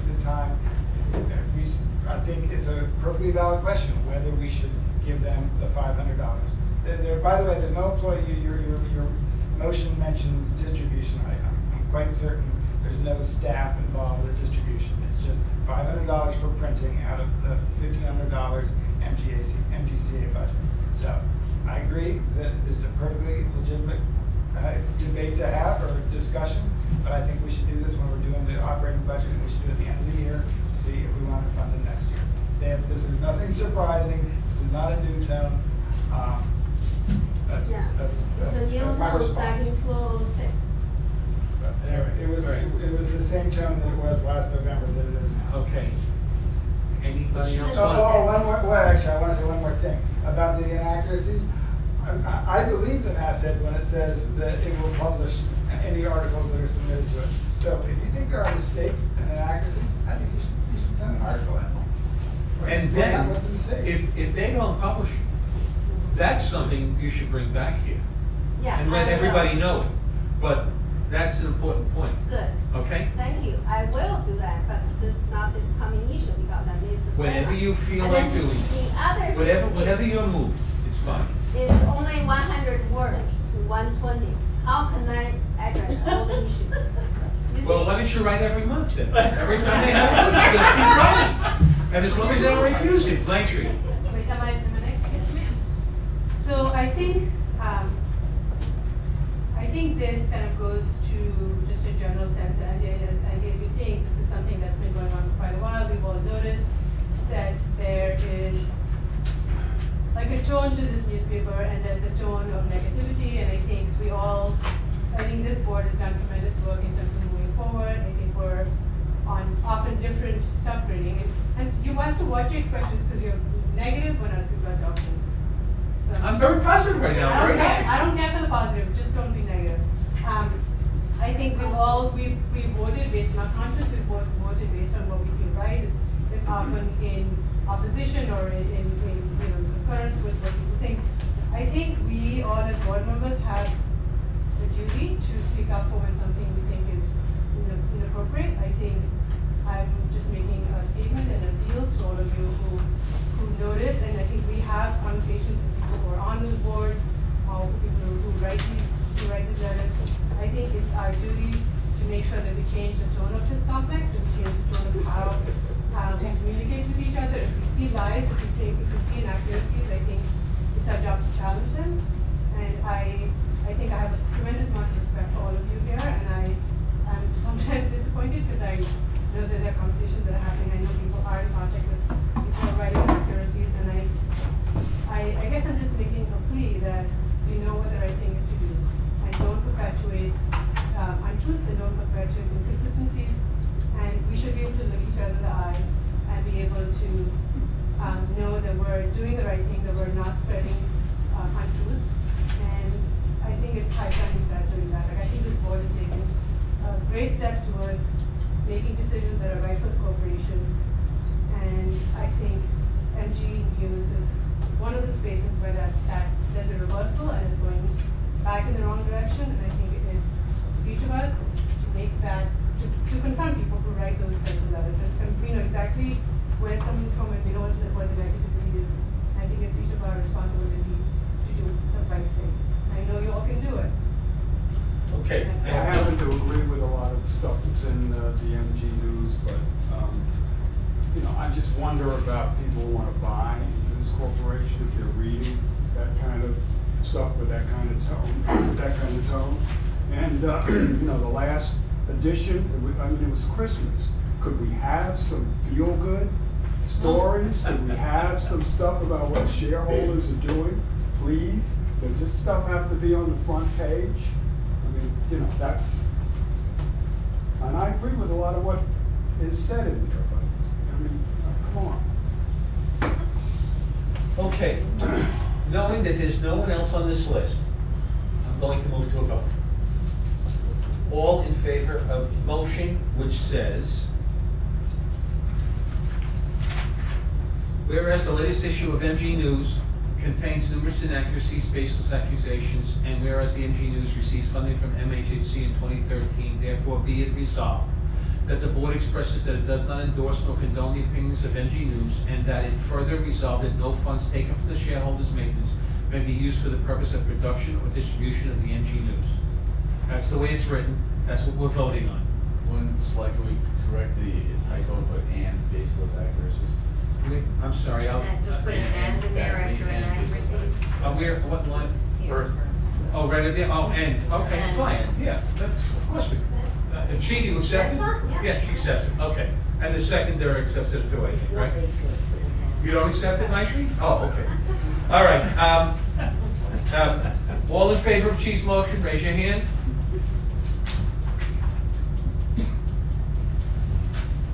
All opposed?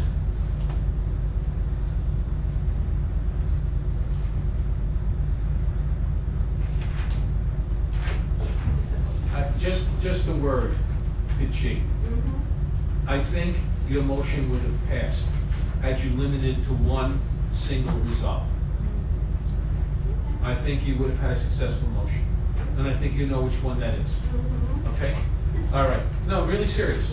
I think it would have had a different, you would have had a different result. Okay? All right. We are now, geez, I think we're. Oh, I'm sorry. John, would you please? Yes, I wanted to bring this motion to the board, having worked on the property sales committee last year, that I would like to propose the board of directors request that the bylaws advisory committee examine the bylaws dealing with sales of apartments and proposed amendments to the MHHC bylaws that will allow for open market resale. Second, okay. Better be doing that. Well, we're all, I think they want to hear it from us. So What's on Andrea's list? What's on Andrea's list? Yes, Oh, it has to go on Andrea, yes, it's gonna be on Andrea's list, right, it'll be on your list. The open session motions, Andrea. Oh. Okay, do we need, Yes, yeah, it's it been was, done. Andy. Do we need a discussion of this, or can we go right to a vote? Maitri, I just wanna, Maitri? Can we go to a vote? Okay, all in favor? No opposition, it's unanimous. Thank you. Guess what, folks? We are in closed session. Would you please disconnect that fabulous piece of equipment? that we went into defeat. As I said,